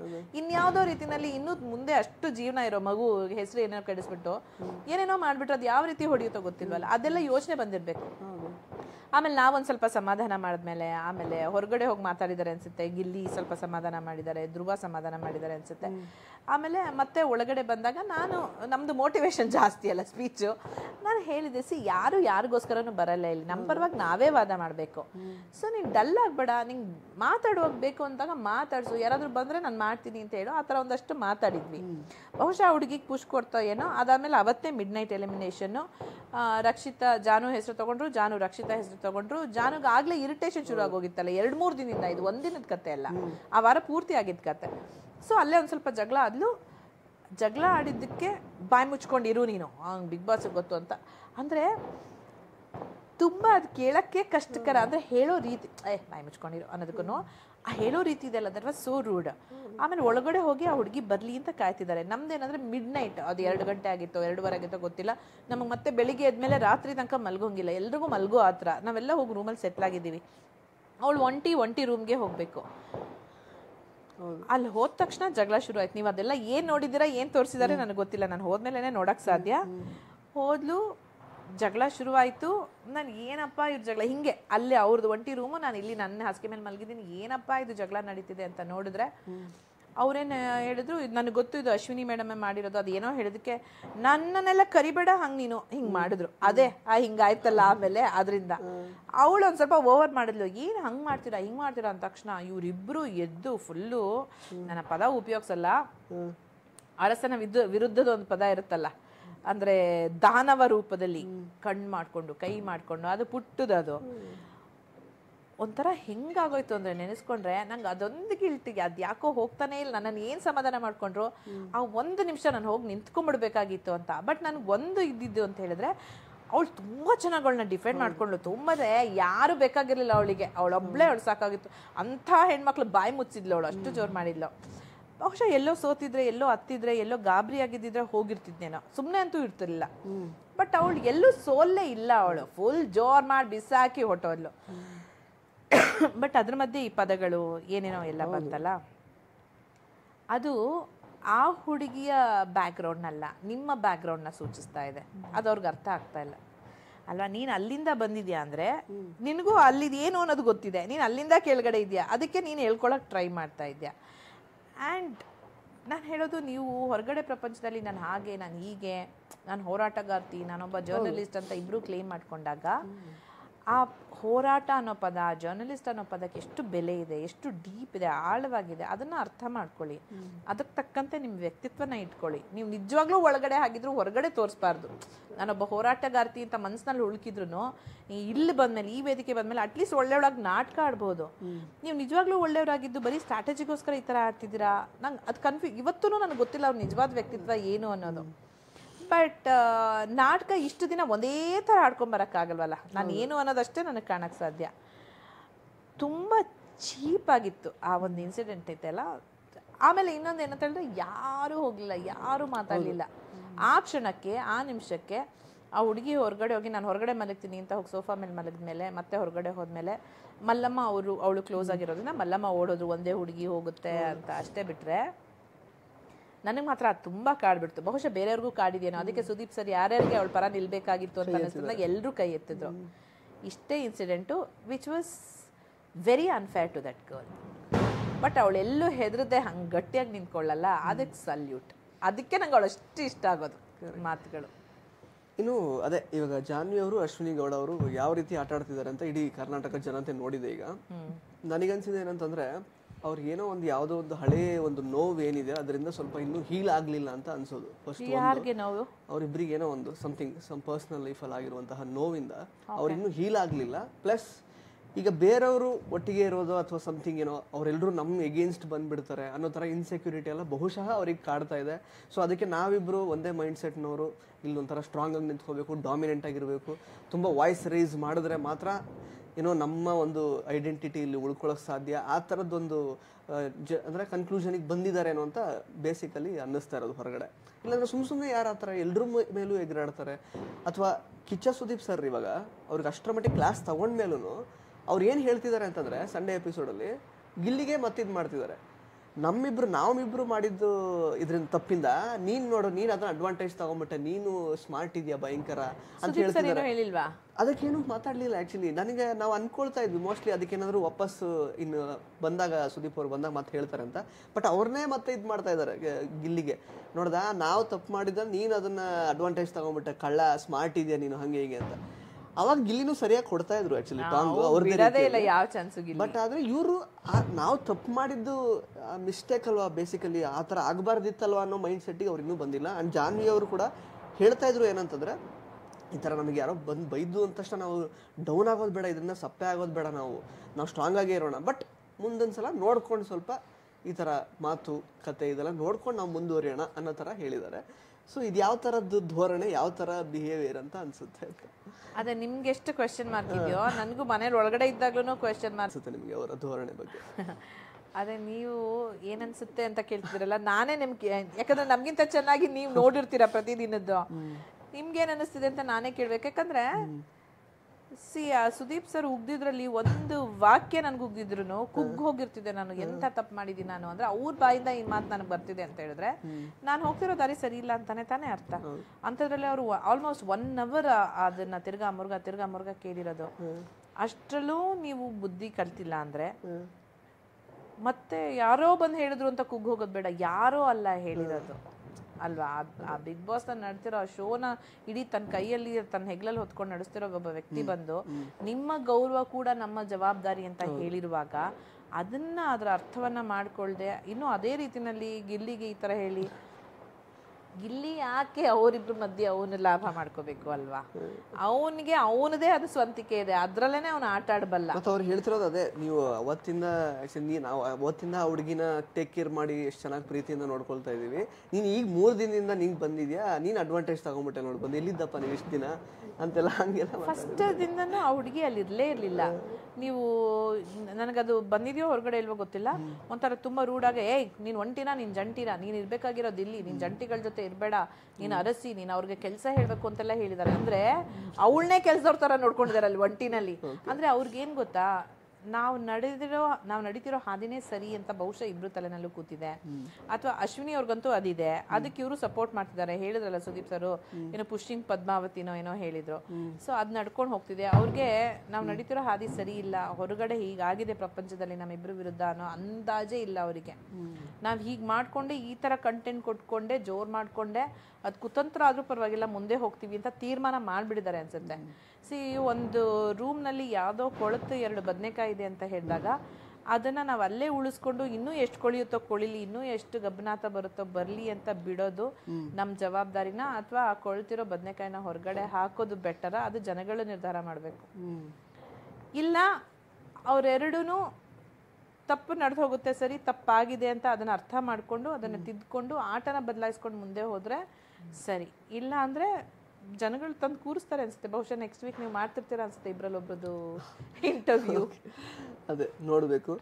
ಸೊ ಇನ್ನು ಅದೇ ಫಸ್ಟ್ ವೀಕಲ್ಲಿ ಅಂದರೆ ಕಿಚ್ಚ ಸುದೀಪ್ ಅವ್ರ ಜೊತೆಗೆ ಅದು ಫಸ್ಟ್ ವೀಕೆಂಡ್ ಪಂಚಾಯತಿ ಎಲ್ಲ ಆದಮೇಲೆ ಇಮಿಡಿಯೇಟಾಗಿ ಅವಾಗಿಂದನೇ ಸ್ಟಾರ್ಟ್ ಆಗೋದು ಸ್ವಲ್ಪ ಕಲಹ ಅದೆಲ್ಲ. ಅದಕ್ಕೆ ನೀವು ಯಾವಾಗ ದಂಗೆ ಇದ್ರು ಅಲ್ಲಿಂದ ಸ್ಟಾರ್ಟ್ ಆಯಿತು ಅನ್ನೋ ಥರ ಆಗುತ್ತೆ ಅಲ್ಲೂ ಕೂಡ. ಪ್ಲಸ್ ಅಲ್ಲಿ ಅಗೈನ್ ಅಶ್ವಿನಿ ಗೌಡ ಅವರು ನಿಮ್ಮ ಮೇಲೆ ಸ್ವಲ್ಪ ಎದುರು ಬೀಳೋದು, ಆ ಥರದ್ದೆಲ್ಲ ಸಾಕಷ್ಟು ವಿಷಯಗಳು ನಡೆಯುತ್ತೆ. ಅದು ನೀವು ಸೇವಕಿಯಾಗೇ ಮಾಡಿರ್ತೀರಾ, ಬಟ್ ಸ್ಟಿಲ್ ಅವರಿಗೆ ಅದು ಬೇರೆ ಥರನೇ ತಗೊಳ್ತಾರೆ. ಮತ್ತೆ ಅವ್ರದ್ದು ವಿಷಯ ಅಂತ ಬಂದಾಗ ಈಗ ಅದೇ ಈಗ ಎಮ್ಮ ಅಂತ ಏನು ಸುದೀಪ್ ಸರ್ ಹೇಳಿದ್ರು, ನೀವು ಎಮ್ಮ ಅಂದ ತಕ್ಷಣ ನೀವು ರಿಯಾಕ್ಟ್ ಮಾಡ್ತೀರಾ, ಬಟ್ ನೀವೇ ಇಡಿಯೇಟ್ ಅಂತೀರಾ ಅಂತ. ಅದಕ್ಕಿಂತ ಮುಂಚೆನೆ ಈ ಒಂದು ಪ್ರಕರಣ ಆಗಿಂತ ಮೊದಲೇನೆ ಅವರು ಕಾರ್ಟೂನ್ ಕರೀರಿ ಅವ್ರನ್ನ ಅಂತೆಲ್ಲ ಹೇಳಿರ್ತಾರೆ. ಕಾರ್ಟೂನ್ ಕರೀರಿ ಒಳಗೆ ಮಾತಾಡ್ಬೇಕು ಅಂತೆಲ್ಲ ಹೇಳಿರ್ತಾರೆ. ಸೊ ಅಂದ್ರೆ ಅವ್ರ ವಿಷಯಕ್ಕೆ ಅಂತ ಬರುವಾಗ ಅಲ್ಲೆಲ್ಲ ಬೇರೆದೆಲ್ಲ ಮ್ಯಾಟರ್ ಆಗುತ್ತೆ. ಅಂದ್ರೆ ಅವ್ರು ಮಾಡಿದ್ದಷ್ಟೇ ಸರಿ, ಬೇರೆ ಯಾರು ಮಾಡಿದ್ರು ತಪ್ಪು ಅನ್ನೋದನ್ನೇ ಪ್ರತಿಪಾದನೆ ಅವ್ರದ್ದು. ನಾನ್ ಮಾಡಿದ್ರೆ ಎಲ್ಲ ಸರಿ, ನಾನ್ ಮಾಡಿದ್ರೆ ವೈಯಕ್ತಿಕ ಅಲ್ಲ, ನಾನ್ ಕರೆದ್ರೆ ತಪ್ಪಲ್ಲ, ಅದೇ ಕೆಲಸ ಅದೇ ಪದನ ಬೇರೆ ಬಾಯಿಂದ ಬಂದ್ಬಿಟ್ರೆ ಅದು ತಪ್ಪು ಅಷ್ಟೇ. ಅವರು ಅದನ್ನೇ ಸಾಧಿಸ್ತಾ ಇರೋದು. ಅದಕ್ಕೆ ಅವ್ರಿಗೆ ಅದೆಲ್ಲ ಉಲ್ಟಾ ಹೊಡೆದಿರೋದು. ನಾವ್ ಇಡೀ ಮನೆಯವರು ಅವ್ರ ವಿರುದ್ಧ ತಿರುಗಿ ಬೀಳಕ್ಕೆ 2ನೇ ವಾರದಲ್ಲಿ ಒಬ್ಬ ಅಸುರ ಬರ್ತಾನೆ ಆಯ್ತಾ. ನಾವ್ ಅಸುರನ್ ಯಾಕೆ ಆರಿಸ್ಕೊಂಡ್ವಿ ಅಂದ್ರೆ ಅವ್ರು ಕೊಡೋ ಊಟ ತಿಂಡಿಗ ಅಲ್ಲ, ಅವನ ನಿಜವಾಗ್ಲೂ ಅಷ್ಟು ಚೆನ್ನಾಗಿ ನೋಡ್ಕೊಂಡ ಅಸುರ. ನಿನ್ಗೇನ್ ಬೇಕಾದ್ರೂ ಕೊಡ್ತೀನಿ. ನಾವ್ ಅದಕ್ಕೆ ಹೇಳಿದ್ರು, ರಾಕ್ಷಸಿ ಅಂತಿರುವ ಅರಸಿಗಿಂತ ನಮ್ಗೆ ದೇವರಂತಿರುವ ರಾಕ್ಷಸನೇ ಇರ್ಲಿ ಪರವಾಗಿಲ್ಲ. ಜನಗಳು ಹಂಗೆ ಅಲ್ವಾ, ಯಾವ್ದು ಇವನು ರಾಕ್ಷಸ ಸ್ವಲ್ಪ ಕಡಿಮೆ ನಮಗ್ ಚೆನ್ನಾಗಿರೋ ರಾಕ್ಷಸನ ಆರಿಸ್ಕೊಳ್ಳೋಣ ಅಂತ ಹೇಳ್ತೀವಿ ನಾವು ಸರ್ಕಾರ ಆರಿಸುವಾಗ. ಅಂತದ್ರಲ್ಲಿ ನಾವು ಹೋದ್ವಿ, ನಮ್ಗೇನು ಅದಕ್ಕೆ ಬೇಜಾರಿಲ್ಲ. ನಂಗೆ ಅಲ್ಲೂ ಒಂದ್ಸತಿ ಅನ್ನಿಸ್ತು, ಯಾವ ಉದ್ದೇಶದಿಂದ ಬಿಗ್ ಬಾಸ್ ಈ ಆಟ ಕೊಡ್ತಿದ್ದಾರೆ ಗೊತ್ತಿಲ್ಲ. ನಮಗೆ ನಿಜವಾಗ್ಲೂ ಆ 1 ವಾರ ಸಾಕಾಗಿ ಹೋಗಿತ್ತು. ಅವ್ರೇನು ಗೊತ್ತಾ, ನಾವು ಚೆನ್ನಾಗಿದ್ದೀವಿ, you are good to me as long as I am good to you. ಅದು ಅವ್ರ ಪ್ರತಿಪಾದನೆ. ನಾನು ಚೆನ್ನಾಗಿ ಸೇವೆ ಮಾಡ್ಕೊಂಡಿರು, ನಾನು ಒಳ್ಳೆ ಅರ್ಸಾರ್ಸೆ. ಚೆನ್ನಾಗಿ ಸೇವೆ ಮಾಡ್ಕೊಂಡಿರೋದು ಎಲ್ಲರೂ ಒಳ್ಳೆಯವರೇನೆ. ದಂಗೆ ನಿನ್ನ ವಿರುದ್ಧ ತಿರುಗಿ ಬಿದ್ದಾಗ ತಾನೇ ನಿನ್ನ ನಿಜ ಮುಖ ನನಗೆ ಗೊತ್ತಾಗೋದು. ದಂಗೆ ಇದ್ದಾಗ ಅವ್ರ ನಿಜ ಮುಖ ಗೊತ್ತಾಗೋಯ್ತಲ್ಲ. ಅದಾದ್ಮೇಲಂತೂ ಮತ್ತೆ ಆ ಹೊಂದಾಣಿಕೆ ಆಗ್ಲೇ ಇಲ್ಲ ಕಡೆವರೆಗೂ. ತುಂಬಾ ನಾಟಕೀಯ ಅಂತ ಅನ್ಸೋದು. ಬಟ್ ಸ್ಟಿಲ್ ನಮ್ದೊಂದು ಪ್ರೆಸ್ ಮೀಟ್ ನಡೆಯುತ್ತಲ್ಲ, ಮೊನ್ನೆ ಒಂದು ಪ್ರೆಸ್ ಮೀಟ್ ಅದಾದ್ಮೇಲೆ ನಾನು ಇನ್ನೊಂದ್ಸತಿ ಜಾನು ಅವ್ರನ್ನ, ಅದು ತೋರಿಸಿದಾರೋ ಇಲ್ಲೋ ಗೊತ್ತಿಲ್ಲ, ಜಾನು ಅವ್ರನ್ನ ಮತ್ತೆ ಅಶ್ವಿನಿ ಗೌಡ ಅವ್ರನ್ನ ಕರೆದು ಫಸ್ಟ್ ಡೇ ದಂಗೆ ಇದ್ದಾಗ ಆಗಿತ್ತಲ್ಲ ಇನ್ಸಿಡೆಂಟ್, ನಾನು ಹೇಳಿದೆ. ಯಾಕಂದರೆ ಅದು ಕ್ಲಾರಿಟಿ ಸಿಕ್ಕಿರಲಿಲ್ಲ, ಹಾಗೆ ಮಾತಾಡೋಕ್ಕೆ ಶುರು ಮಾಡಿಬಿಟ್ಟಿದ್ವಿ ನಾವು. ನಾನು ಅದಕ್ಕೆ ಹೇಳಿದೆ, ನನ್ನ ಮನಸ್ಸಲ್ಲಿ ಏನೂ ಇರಲಿಲ್ಲ. ನಾನು ಮಾತಾಡದೆ ಇದ್ದಿದ್ದಕ್ಕೆ ಕಾರಣ ನನಗೆ ಹರ್ಟ್ ಆಗಿತ್ತು. ನಾನು ಮಾಡದೇ ಇರೋ ತಪ್ಪನ್ನ ನನ್ನ ತಲೆ ಮೇಲೆ ಹೊರಿಸ್ತಿದ್ದೀರಾ ಅನ್ನೋದು ಹರ್ಟ್ ಆಗಿತ್ತು. ಫಸ್ಟ್ ವೀಕಲ್ಲಿ ನಿಮ್ಮನ್ನು ಇಷ್ಟಪಟ್ಟವಳು ನಾನು, ನಿಮ್ಮನ್ನು ಇಷ್ಟಪಟ್ಟವಳು ನಾನು, ಅದೇ ವಿಷಯಕ್ಕೆ ನಿಮ್ಮನ್ನು ಹೀಯಾಳಿಸೋದಿಲ್ಲ. So I just wanted to clarify. ಯಾಕಂದರೆ ಮಾಸ್ ಎಲಿಮಿನೇಷನಲ್ಲಿ ಯಾರು ಇರ್ತಾರೆ, ಯಾರು ಇರಲ್ಲ ಗೊತ್ತಿಲ್ಲ. ಅಕಸ್ಮಾತ್ ನಾನೇ ಹೋಗೋದಾದರೆ ಆ ನೆಗೆಟಿವಿಟಿ ಬ್ಯಾಗೇಜ್ನ ನಂಗೆ ಹೊತ್ಕೊಂಡು ಬರೋದು ಇಷ್ಟ ಇರಲಿಲ್ಲ. ಇದನ್ನು ತೋರಿಸಿಲ್ವಾ, ಅದನ್ನಷ್ಟು ಮಾತಾಡೋ ಅವ್ರ ಹತ್ರ ಮುಗಿಸ್ ಕ್ಲಿಯರ್ ಮಾಡಿಬಿಟ್ಟಿದ್ದೆ ನಾನು. ಮತ್ತೆ ಇನ್ನೊಂದೇನಂದ್ರೆ, ಈಗ ಮಂಜು ಭಾಷಿಣಿ ಅವ್ರು ಆಚೆ ಬಂದ್ಮೇಲೆ ಅಂದ್ರೆ ನಿಮ್ಮನ್ನ ಪ್ರಶ್ನೆ ಕೇಳ್ತಾರೆ ಆಕ್ಚುಲಿ, ಬೇರೆಯವ್ರು ಯಾರಾದ್ರೂ ಕಾರಣ ಆದ್ರ ನೀವು ಆಚೆ ಬರೋದಕ್ಕೆ ಅಂತ ಕಿಚ್ಚ ಸುದೀಪ್ ಅವರು. ನೀವು ಇಲ್ಲ ನಾನೇ ಕಾರಣ, ನನ್ನ ಆಟನೇ ಕಾರಣ ಅನ್ನೋ ಥರ ಹೇಳ್ತೀರಾ. ಪ್ಲಸ್ ಅಂದ್ರೆ ನೀವೆಲ್ಲೂ ಯಾರ ಮೇಲೂ ದೂಷಿಸ್ತಾ ಇಲ್ಲ ಒಟ್ಟಿನಲ್ಲಿ, ಅವರಿಂದ ಈ ತರ ಸಮಸ್ಯೆ ಆಯ್ತು, ನಾನು ಆಚೆ ಬರೋ ಥರ ಆಯ್ತು ಅಂತ ಎಲ್ಲದನ್ನು ತುಂಬಾ ಪಾಸಿಟಿವ್ ಆಗಿ ನೋಡ್ತಿದ್ದೀರಾ. ಸೊ ಅದೇ ನಿಮಗೆ ಆಕ್ಚುಲಿ ಮುಳುವಾಯ್ತಾ ಏನಾದ್ರು ಮನೆ ಒಳಗಡೆ ಇದ್ದ? ಬಿಕಾಸ್ ರಾಶಿಕಾ ಅವರ ಕೈಯಲ್ಲಿ ಇತ್ತು ನಿಮ್ಮನ್ನ ಸೇವ್ ಮಾಡುವಂತಹ ಒಂದು ಅವಕಾಶ ಇತ್ತು. ಅಥವಾ ನೀವು ಅಂತಲ್ಲ, ಬೇರೆಯವರು ಆಗಬಹುದಾಗಿತ್ತು. ಜಾನ್ವಿ ಅವ್ರ ಬದಲು ಮಾಸ್ ಎಲಿಮಿನೇಷನ್ ಇಂದ ಪಾರಾಗುವಂತವ್ರು ಬೇರೆ ಯಾರಾದ್ರೂ ಆಗ್ಬೋದಾಗಿತ್ತು ಆಕ್ಚುಲಿ. ಅದನ್ನ ಸುದೀಪ್ ಸರ್ ಹೇಳಿದ್ದಾರೆ. ಬಟ್ ನಿಮ್ಮ ಹೆಸರು ಮತ್ತೆ ಅಶ್ವಿನಿ ಹೆಸರನ್ನ ಅವ್ರು ತಗೊಂಡ್ರು ಹೌದು, ಬಟ್ ಸ್ಟ್ರಾಂಗ್ ಆಗಿ ನಿಂತಿದ್ದನ್ನ ನಮ್ಗಂತೂ ತೋರಿಸಿಲ್ಲ. ಬಟ್ ಅವ್ರದ್ದು ತಪ್ಪು ಆಯ್ತಲ್ವಲ್ಲ, ಆಕ್ಚುಲಿ ಸ್ಟ್ರಾಂಗ್ ಆಗಿ ನಿಂತ್ಕೋಬಹುದಾಗಿತ್ತಲ್ವ? ಇಲ್ಲ, ನಾನು ಅವ್ರದ್ದು ತಪ್ಪು ಅಂತ ಹೇಳೋದೇ ಇಲ್ಲ. ಏನ್ ಗೊತ್ತಾ, ಅವರು ಇನ್ನೂ ಚಿಕ್ಕ ವಯಸ್ಸು, ಸಾಫ್ಟ್, ಆಮೇಲೆ ಆ ಕಡೆ ಸುದಿ, ಈ ಕಡೆ ಅಶ್ವಿನಿ ಗೌಡ, ಮಾಡು ವೇಸ್ಟ್. ಅವ್ರ ಪಾಪ ವಾಯ್ಸೇ ಇಲ್ಲ. ವೇಸ್ಟ್ ಇನ್ ದ ಸೆನ್ಸ್ ತಪ್ಪರ್ತದಲ್ಲ, ಅವ್ರಿಗೆ ಚೆನ್ನಾಗಿ ಗೊತ್ತು ನನ್ನ ವಾಯ್ಸ್ ನಡೆಯಲ್ಲ ಅಂತ. ಅವ್ರು ಆಗಲೇ ಹೊರಗಡೆ ಬಂದು ತಬಲಾ ಬಾರಿಸ್ಕೊಂಡು ಅಡುಗೆ ಮನೇಲಿ ಹಾಡು ಹೇಳ್ತಿದ್ದವರು. ನಾವೇನ್ರಿ ನೀವು ಡಿಸೈಡ್ ಮಾಡ್ಬೇಕಲ್ಲ ಒಳಗಡೆ, ಅಯ್ಯೋ ಮ್ಯಾಚ್ ಫಿಕ್ಸಿಂಗ್ ನಡೆಯುತ್ತೆ ಬಿಡಿ, ನಾನು ಇಲ್ಲಿ ಇದು ಮಾಡ್ಕೊಂಡಿರ್ತೀನಿ, ನಾವು ಹೇಳಿದ್ಮೇಲೆ ಅವ್ರು ಒಳಗಡೆ ಹೋಗಿದ್ದು. ಸೊ ಆ ಕಡೆ ಅಶ್ವಿನಿ ಗೌಡ, ಸುಧಿ ವಾಯ್ಸನ್ನ ಕಡಿಮೆ, ಸುಧಿನೂ ಅಷ್ಟೇ. ಅವರು ನನಗೆ ಗೊತ್ತಿರೋಂಗೆ ಇದೆಲ್ಲ ಮ್ಯಾಚ್ ಫಿಕ್ಸಿಂಗೇ. ಅದು ಬರೋ ಮುಂಚೆ ಎಲ್ಲ ಮ್ಯಾಚ್ ಫಿಕ್ಸಿಂಗ್ ಆಗಿದೆ, ಅವ್ರು ಡಿಸೈಡ್ ಮಾಡಿದ್ದಾರೆ. ಅದಕ್ಕೆ ಅಶ್ವಿನಿ ಗೌಡ ಯಾವುದೂ ಹೆಸರು ಹೇಳಿಲ್ಲ. ಯಾವಾಗ ಇವ್ರು ನಿಂತರು, ಅವ್ರು ಸುಮ್ಮನೆ ಸ್ಪಂದನ ಹೆಸರು ಅಷ್ಟೊತ್ತಿಗಾಗಲೇ ಅವರಿಬ್ರಿಗೂ ಕಿತ್ಕೊಂಡಿತ್ತು, ರಾಶಿ ಮತ್ತು ಸ್ಪಂದನದು. ಅದನ್ನೆಲ್ಲ ಮ್ಯಾನಿಪ್ಯುಲೇಷನ್ ಮಾಡಿ ಉಪಯೋಗಿಸ್ಕೊಂಡ್ರೆ ಹೊರತು ಅವ್ರ ವಿರುದ್ಧ ನನಗಿದೆ. ಆಮೇಲೆ ಇನ್ನೊಂದೇನಾಯಿತು, ಅವ್ರು ತುಂಬ ಹೊತ್ತು ತೊಗೊಂಡ್ರು. ಬಿಗ್ ಬಾಸ್ ಬೈದರು, ನಿಮಗೆ ಅದ್ರ ಗಾಂಭೀರ್ಯತೆ, ಅದ್ರ ಮೌಲ್ಯ ಅರ್ಥ ಆಗ್ತಿದೆಯಾ, 3 ನಿಮಿಷ ಅಷ್ಟೇ ಟೈಮು ನಿಮಗೆ, ಅಷ್ಟೊಳಗಡೆ ಬಂದು ಹೇಳಬೇಕು ಅಂತ. ಆ 3 ನಿಮಿಷದಲ್ಲಿ ಅವರಿಬ್ಬರ ವಿರುದ್ಧ ನಿಂತ್ಕೊಂಡು ಮಾತಾಡೋ ಶಕ್ತಿ ಆ ಹುಡುಗಿಗೆ ಇನ್ನೂ ಬಂದಿರಲಿಲ್ಲ. ಅದೆಲ್ಲ ಗೊತ್ತಿದ್ದು ನಾನು ಇಲ್ಲ ಅವಳು ನನ್ನ ಆರಿಸ್ಬೇಕಾಗಿತ್ತು ಅಂತ ಹೇಳಿದ್ರೆ ಅದು ನನ್ನ ಮೂರ್ಖತನ ಆಗುತ್ತೆ. ಆಮೇಲೆ ನಾನು ಹೇಳಿದ್ನಲ್ಲ ಇವಾಗ ರಕ್ಷಿತಾ ಇನ್ಸಿಡೆಂಟು, ಆಮೇಲೆ ಇನ್ನೊಂದು ಅವರು ನೆಕ್ಸ್ಟ್ ಡೇ ನನ್ನ ಜೊತೆ ಮಾತಾಡಿದಾಗ ಒಂದಷ್ಟು ಜಾಗಗಳಲ್ಲಿ ನಾನು ಮಾತಾಡಬಹುದಾಗಿತ್ತು, ಬಟ್ ನಾನು ಮಾತಾಡಲಿಲ್ಲ. ಅದೊಂದು ಸ್ಟ್ಯಾಂಡ್ ತೊಗೊಂಡಿದ್ದಿದ್ರೆ ಬಹುಶಃ ನಾನು ಇವತ್ತು ಹೊರಗಡೆ ಬರ್ತಿರ್ಲಿಲ್ವೇನೋ. ಅದು ನಂದೇ ಅಲ್ವಾ ತಪ್ಪು. ನನಗೆ ಎಲ್ಲಿ ಜಾಗ ಸಿಕ್ಕಿತ್ತು ನಾನು ಅದನ್ನ ಮಾಡಿದೆ. ನಾನು ಬಂದಿದ್ದಕ್ಕೆ ಇನ್ಯಾವುದೋ ತಲೆನ ಹುಡುಕಿ ಇವ್ರದೇ ಕಾರಣ ಅಂತ ಹೇಳಿದ್ರೆ ನನಗೇನೆ ಅದು ಅಯ್ಯೋ ಏನ್ what nonsense are you speaking ಅಂತ ಅನ್ಸುತ್ತೆ. ನನಗೆ ಬೇಡ, ಅದು ನಾನೇ ಕಾರಣ, ನಾನೇ ಬಂದೆ. ಅದೇ ಅದು ಒಂದು ಪಾಯಿಂಟ್ ಆಫ್ ವ್ಯೂ, ಆ್ಯಕ್ಚುಲಿ ಒಂದು positive point of view. But ಅದೇ ಸುದೀಪ್ ಸರ್ ಕೂಡ ಹೇಳಿದ್ರು ಇನ್ಫ್ಯಾಕ್ಟ್, ಅಂದರೆ ನಿಮ್ಮದು ತಪ್ಪಾಗಿದೆ, ಅಲ್ಲಿ ಸ್ಟ್ಯಾಂಡ್ ತಗೋಬೇಕಾಗಿತ್ತು ಅಂತ. ಸೊ ಆ ಆ್ಯಂಗಲಲ್ಲಿ ಥಿಂಕ್ ಮಾಡೋದಾದರೆ ರಾಶಿಕಾ ಅವರು ಅಟ್ಲೀಸ್ಟ್ ಅವರು ಶಿ ಮಸ್ಟ್ ಹ್ಯಾವ್ ಫೆಲ್ಟ್, ಅಂದರೆ ಅಯ್ಯೋ ನಾನು ತಪ್ಪ ಆಯ್ತಲ್ವಾ ಅಂತ. ಬಟ್ ನೀವು ಹೋಗಿದಾಗ ಅವ್ರು ಕಣ್ಣೀರು ಹಾಕಿದ್ರು, ಬಟ್ ಎಲ್ಲೂ ನಾನು ಉಳಿಸ್ಬೋದಿತ್ತಲ್ವಾ ಅನ್ನೋ ಥರ ಅವರು ರಿಗ್ರೆಟ್ ಫೀಲ್ ಮಾಡಿದ್ದು ಎಲ್ಲೂ ಕಾಣಲಿಲ್ಲ. ಸೊ ಅದು ಅಟ್ಲೀಸ್ಟ್ ಅವ್ರ ಕಡೆಯಿಂದ ಎಕ್ಸ್ಪೆಕ್ಟ್ ಮಾಡ್ತಾ ಇದ್ರು ಪ್ರೇಕ್ಷಕರು, ಮಾಡಬೇಕಿತ್ತು ಅಂತ. ಇಲ್ಲ ಸುಜಯ್, ನಾನು ನೋಡಿರೋ ಪ್ರಕಾರ ಮನೆಯಲ್ಲಿ ಆ 2 ಬಾಯಿ, ಅದೊಂದು ಬಾಯಿಗೆ ಅಶ್ವಿನಿ ಅವ್ರ ಬಾಯಿಗೆ ಬಾಯಿ ಕೊಡಕ್ಕೆ ಸಿಕ್ಕಾಪಟ್ಟೆ ಅವ್ರ ಲೆವೆಲಲ್ಲೇ ಅವ್ರ ಲೆವೆಲ್ಗೆ ಇಳಿದು ಮಾತಾಡಬೇಕು. ಅದು ತುಂಬಾ ಕಷ್ಟ ಇದೆ. ನಾನೇ ಆ ಲೆವೆಲ್ಗೆ ಇಳಿಲಿಲ್ಲ. ನೀನು ಆ ಸ್ಟ್ಯಾಂಡರ್ಡಲ್ಲಿ ಇದೆಯಾ, ನನ್ನ ಸ್ಟ್ಯಾಂಡರ್ಡ್ನ ನಾನು ಲೋವಲ್ ಮಾಡ್ಕೊಳ್ಳಲ್ಲ, ಅದಕ್ಕೆ ನಾನು ದೂರ ಆದೆ. ಬಟ್ ವಿರೋಧ ಇತ್ತು, ಬಟ್ ದೂರ ಆದೆ. ನನಗೆ ಆ ಬಾಯಿಗೆ ಬಾಯಿ ಕೊಡೋದು, ಕೆಳಗಡೆ ಹೋಗೋದು, ರಕ್ಷಿತಂಗೆಲ್ಲ ಮಾತಾಡಿದ್ರೆ ಮುಚ್ಚೆ ಬಾಯಿ, ಹೋಗಿ ಮುಚ್ಕೊಂಡು ಹೋಗು ಅಂತ ಮಾತುಗಳನ್ನ ಆಡೋಕ್ಕೇ ಹಿಂಸೆ ಆಗುತ್ತೆ. ಸೊ ನನಗೆ ಆ ಲೆವೆಲ್ಗೆ ಇಳಿಯೋದು ಬೇಕಾಗಿರಲಿಲ್ಲ, ದೂರದಲ್ಲೇ ಇದ್ದೆ. ನಾನು ಆ ವಿರೋಧನ ದೂರದಿಂದನೇ ವ್ಯಕ್ತಪಡಿಸ್ತಾ ಇದ್ದೆ. ರಾಶಿಗೆ ಇನ್ನೂ ಆ ಮಟ್ಟಿಗೆ ಜೋರಿದ್ದಾಳೆ, ಇಲ್ಲ ಅಂತಲ್ಲ, ಮಾತಾಡಿದಾಳೆ, ಜಗಳ ಆಡಿದಾಳೆ. ಬಟ್ ಸ್ಟ್ಯಾಂಡ್ ತಗೊಂಡು ನಂಗೆ ಇವರೇ ಬೇಕು ಅಂತ ಹೇಳಕ್ಕೆ ಇನ್ನೂ ಒಂದು ಸ್ವಲ್ಪ ದಿನಗಳು ಬೇಕು, ಇನ್ನೊಂದು ಸ್ವಲ್ಪ ದಿನಗಳು ಕಳಿಬೇಕು. ಈ ರಘುಗಿಗು ಅಂತವರೆಲ್ಲ ಹೋಗಿದಾರಲ್ಲ ಅಂಥವ್ರು ಬ್ಯಾಕಪ್ ಇದ್ದಾಗ ಮಾಡ್ತಾಳೆ, ಆಮೇಲೆ ಅವಳೇ ಒಂಟಿಯಾಗಿ ನಿಂತ್ಕೋತಾಳೆ. ಓಕೆ, ಇನ್ನು ಮನೆ ಒಳಗಡೆ ಯಾರೆಲ್ಲ ಇದ್ದಾರೆ, ಗಿಲ್ಲಿ ಫಾರ್ ಇನ್ಸ್ಟೆನ್ಸ್, ಗಿಲ್ಲಿ ಒಬ್ಬರನ್ನ ಹೊರತುಪಡಿಸಿ ಗಂಡು ಮಕ್ಕಳಲ್ಲಿ ಬೇರೆ ಎಲ್ಲರೂ ಕೂಡ ತುಂಬ ಸಪ್ಪೆ ಆಗಿದ್ದಾರೆ ಅಂತಲೇ ಹೇಳ್ಬೋದು. ಅಂದರೆ ಹೋದವರು ಕೂಡ ಈಗ 3 ಜನ ಗಂಡಸ್ರೆ. ಫಸ್ಟು ಈ ಒಳಗಡೆ ಇರುವ ಅಭಿ ಇರ್ಬೋದು, ಅಥವಾ ನಮ್ಮ ಚಂದ್ರಪ್ರಭು ಅವರಾಗಿರ್ಬೋದು, ಅಥವಾ ಇನ್ನೊಬ್ರು ಯಾರು ಯಾರು ಹುಡುಗರದೇನು ಸೌಂಡೇ ಇಲ್ಲ. ಧನುಷ್ ಅವರು ಅಫ್ಕೋರ್ಸ್ ಅವರು ಫಿಸಿಕಲ್ ಇದು ಚೆನ್ನಾಗಿದ್ದಾರೆ, ಬಟ್ ಏನು ಅವ್ರದ್ದು ಪರ್ಸನಾಲಿಟಿ ಏನು ಅಂತ ಯಾರಿಗೂ ಗೊತ್ತಾಗಿಲ್ಲ. ಹಂಗೆ ನೋಡಿದ್ರೆ ಹುಡುಗಿಯರೇ ಜೋರ್ ಕಂಪ್ಯಾರಿಟಿವ್ಲಿ. ಅಶ್ವಿನಿ ಅವ್ರದ್ದೊಂದು ತರ ಸೌಂಡ್ ಮಾಡ್ತಾ ಇದ್ದಾರೆ, ಜಾನ್ವಿ ಅವರು, ನೀವಿದ್ರಿ, ಪ್ರತಿಯೊಬ್ಬರು ಇನ್ನು ಅಶ್ವಿನಿ SN ಆಗಿರ್ಬೋದು, ಎಲ್ಲರೂ ಕೂಡ. ಏನಾಗಿದೆ ಗಂಡು ಮಕ್ಕಳಿಗೆ ಅಂತ ನಿಮ್ಮ ಪ್ರಕಾರ? ಒಳಗಡೆ ಯಾಕೆ ಅವರು ಅಂದ್ರೆ ಏನು ರಿಯಾಕ್ಟೇ ಮಾಡ್ತಾ ಇಲ್ಲ? ಬರೀ ಗಿಲ್ಲಿ ಮಾತ್ರ ಎಲ್ಲದಕ್ಕೂ ರಿಯಾಕ್ಟ್ ಮಾಡ್ದಂಗಿದೆ. ನಾವು ಮೊದಲನೇ ದಿನದೂ ಅದೇ ಪ್ರಶ್ನೆ ಕೇಳ್ತಿದ್ದು, ಧನುಗ್ ಅದನ್ನೇ ಹೇಳ್ತಿದ್ದೆ. ನೀವು ರಾಜ ಆದಾಗಿಂದ ಫಸ್ಟ್ ವೀಕಿಂದ ಹೇಳ್ತಿದ್ದು, ಮಾತಾಡಿ, ಯಾಕೆಲ್ಲ ಎಂಥ ಇದು ಅಂತ ಹೇಳಿದ್ರೆ, ಅವ್ರು ಆಟ ಆಡಿ ಕೂರ್ಸಿದ್ದು ಅಶ್ವಿನಿ ಅವ್ರನ್ನ ಫೈನಲಿಸ್ಟ್ಗೆ. ನಾನು ಯಾವ ರೀತಿ ನಿಮಗೆ ನಿಮ್ಮ ಬಗ್ಗೆ ನ್ಯಾಯ ಮಾಡ್ಕೊಂಡ್ರಿ ಅಂತ ಅನ್ಸುತ್ತೆ. ನೀವ್ ಆಟ ಆಡಿದ್ದೀರಾ, ನೀವ್ ಗೆದ್ದಿದ್ದೀರಾ, ಬಟ್ ಕೂರ್ಸೋ ಜಾಗ ಬಂದಾಗ ಬೇರೆ ಯಾರನ್ನ ಕೂರಿಸ್ತೀರಾ. ಈ ಕಡೆ ನೋಡಿದ್ರೆ ಧ್ರುವಂತು ಅವ್ರು ಆಟ ಆಡ್ತಾರೆ, ಗೆಲ್ತಾರೆ, ಇನ್ಯಾರಿಗೂ ಆ ಜಾಗವನ್ನ ದಾನ ಮಾಡ್ಕೊಡ್ತಿದ್ದಾರೆ. ಅಭಿ ಎಲ್ರು ಗುಡ್ ಬುಕ್ಸ್ ಅಲ್ಲಿ ಇರೋದಕ್ಕೆ ಹೋಗ್ತಾ ಇದ್ದಾರೆ. ಮಾಳುಗೆ ಒಂಥರ ಹಿಂಜರಿಕೆ, ನನ್ನ ಮಾತು ಇವ್ರಿಗೆ ಅರ್ಥ ಆಗಲ್ಲ ಅಂತ. ಗಿಲ್ಲಿ ಅವ್ರದೇ ಆದ ಲೋಕದಲ್ಲಿ ಅವ್ರದೇ ಆದ ರೀತಿಯಲ್ಲಿ ಮನರಂಜನೆ ಕೊಡ್ತಾ ಇದ್ದಾರೆ. ಚಂದ್ರಪ್ರಭಾ ಅವರು ಮಧ್ಯದಲ್ಲಿ ನಿಂತ್ಕೊಂಡು ಆ ಕಡೆ ಹೋಗ್ಲಾ ಈ ಕಡೆ ಹೋಗ್ಲಾ ಇನ್ನೂ ಕನ್ಫ್ಯೂಷನ್ ಅಲ್ಲಿ ಇದ್ದಾರೆ. ಅವಾಗ ಹೆಣ್ಮಕ್ಳು ಸೌಂಡೇ ಬರೋದು. ನಾನು ಪ್ರತಿಯೊಬ್ಬರಿಗೂ ಹೇಳಿದ್ದೀನಿ, ವಾಯ್ಸ್ ಔಟ್ ಹೊರಗಡೆ ಬರಲಿ, ನಿಮ್ದನ್ನು ಹೇಳಿ. ಟೈಮ್ ಸಿಕ್ಕಾಗನೂ ಹೇಳ್ತಾ ಇಲ್ವಲ್ಲ ನೀವು ಅಂತ ಹೇಳಿದ್ದೀನಿ. ನಾನು ಅದೇ ಹೇಳೋದು, ಹೀಗೆ ಇದ್ರೆ ಎಲ್ಲರೂ ಹೊರಗಡೆ ಬರ್ತಾರೆ. ಇನ್ನೊಂದು ಮಾಸ್ ಎಲಿಮಿನೇಷನ್ ಆಗುತ್ತೆ, ಇನ್ನೊಂದು ಮಾಸ್ ಎಂಟ್ರಿ ಆಗೇ ಆಗುತ್ತೆ. ಮಾತಾಡೋರು ಬೇಕಲ್ಲ ಅಲ್ಲಿ. ಸೊ ಇನ್ನು ಆ್ಯಕ್ಚುಲಿ ಹೊರಗಡೆ ತುಂಬ ಟ್ರೋಲ್ ಆಗಿದ್ದ ವಿಷಯ ಏನು ಅಂತಂದರೆ, ನೀವು ಯಾವಾಗ ಬಿಗ್ ಬಾಸ್ಗೆ ಹೋಗ್ತೀರಂತ ಅನೌನ್ಸ್ಮೆಂಟ್ ಆಯಿತು ಅವಾಗ, ಸೊ ಇನ್ನು ಪುಟ್ಟಕ್ಕನ ಮಗಳ ಮದುವೆ ನೋಡೋಕ್ಕೆ ಲೈಕ್ ಬಂಗಾರಮ್ಮ ಇರಲ್ಲ ಅನ್ನೋದು ಸಿಕ್ಕಾಪಟ್ಟೆ ಆ್ಯಕ್ಚುಲಿ ಟ್ರೋಲ್ ಆಯಿತು ಹೊರಗಡೆ. ಹೌದಾ? ಹೌದು, ಅದು ಅಂದರೆ ಬಂಗಾರಮ್ಮ ಇರಲ್ಲ ಪುಟ್ಟಕ್ಕನ ಮಗಳ ಮದುವೆ ನೋಡೋಕ್ಕೆ. ಸೊ ಅಲ್ಲೇ ನನಗೆ ಮಿಸ್ ಮಾಡಿಬಿಟ್ಟಲ್ಲ ಬಂಗಾರಮ್ಮ, ಆ ಥರದ್ದೆಲ್ಲ ಬಂತು. ಆ್ಯಕ್ಚುಲಿ ವಾಪಸ್ ನೀವು ಸೀರಿಯಲ್ಗೆ ಹೋಗ್ತೀರಾ, ಪುಟ್ಟಕ್ಕನ ಮಕ್ಕಳು ಸೀರಿಯಲ್ಗೆ ಹೇಗೆ? ಅದು ನಂಗೆ ಇನ್ನೂ ಗೊತ್ತಿಲ್ಲ. ಯಾಕಂದ್ರೆ ನಿಮ್ಗೆ ಗೊತ್ತು, ಒಂದು ಚಾನೆಲ್ ಅಲ್ಲಿ ಈ ನಂದೊಂದು ಪ್ರಾಜೆಕ್ಟ್ ಒಪ್ಕೊಂಡಿದ್ದೀನಿ ಅಂದ್ರೆ ಒಂದಷ್ಟು ದಿನಗಳ ಕಾಂಟ್ರಾಕ್ಟ್ ಒಪ್ಕೊಂಡಿರ್ತೀನಿ. ಸೊ ಎರಡು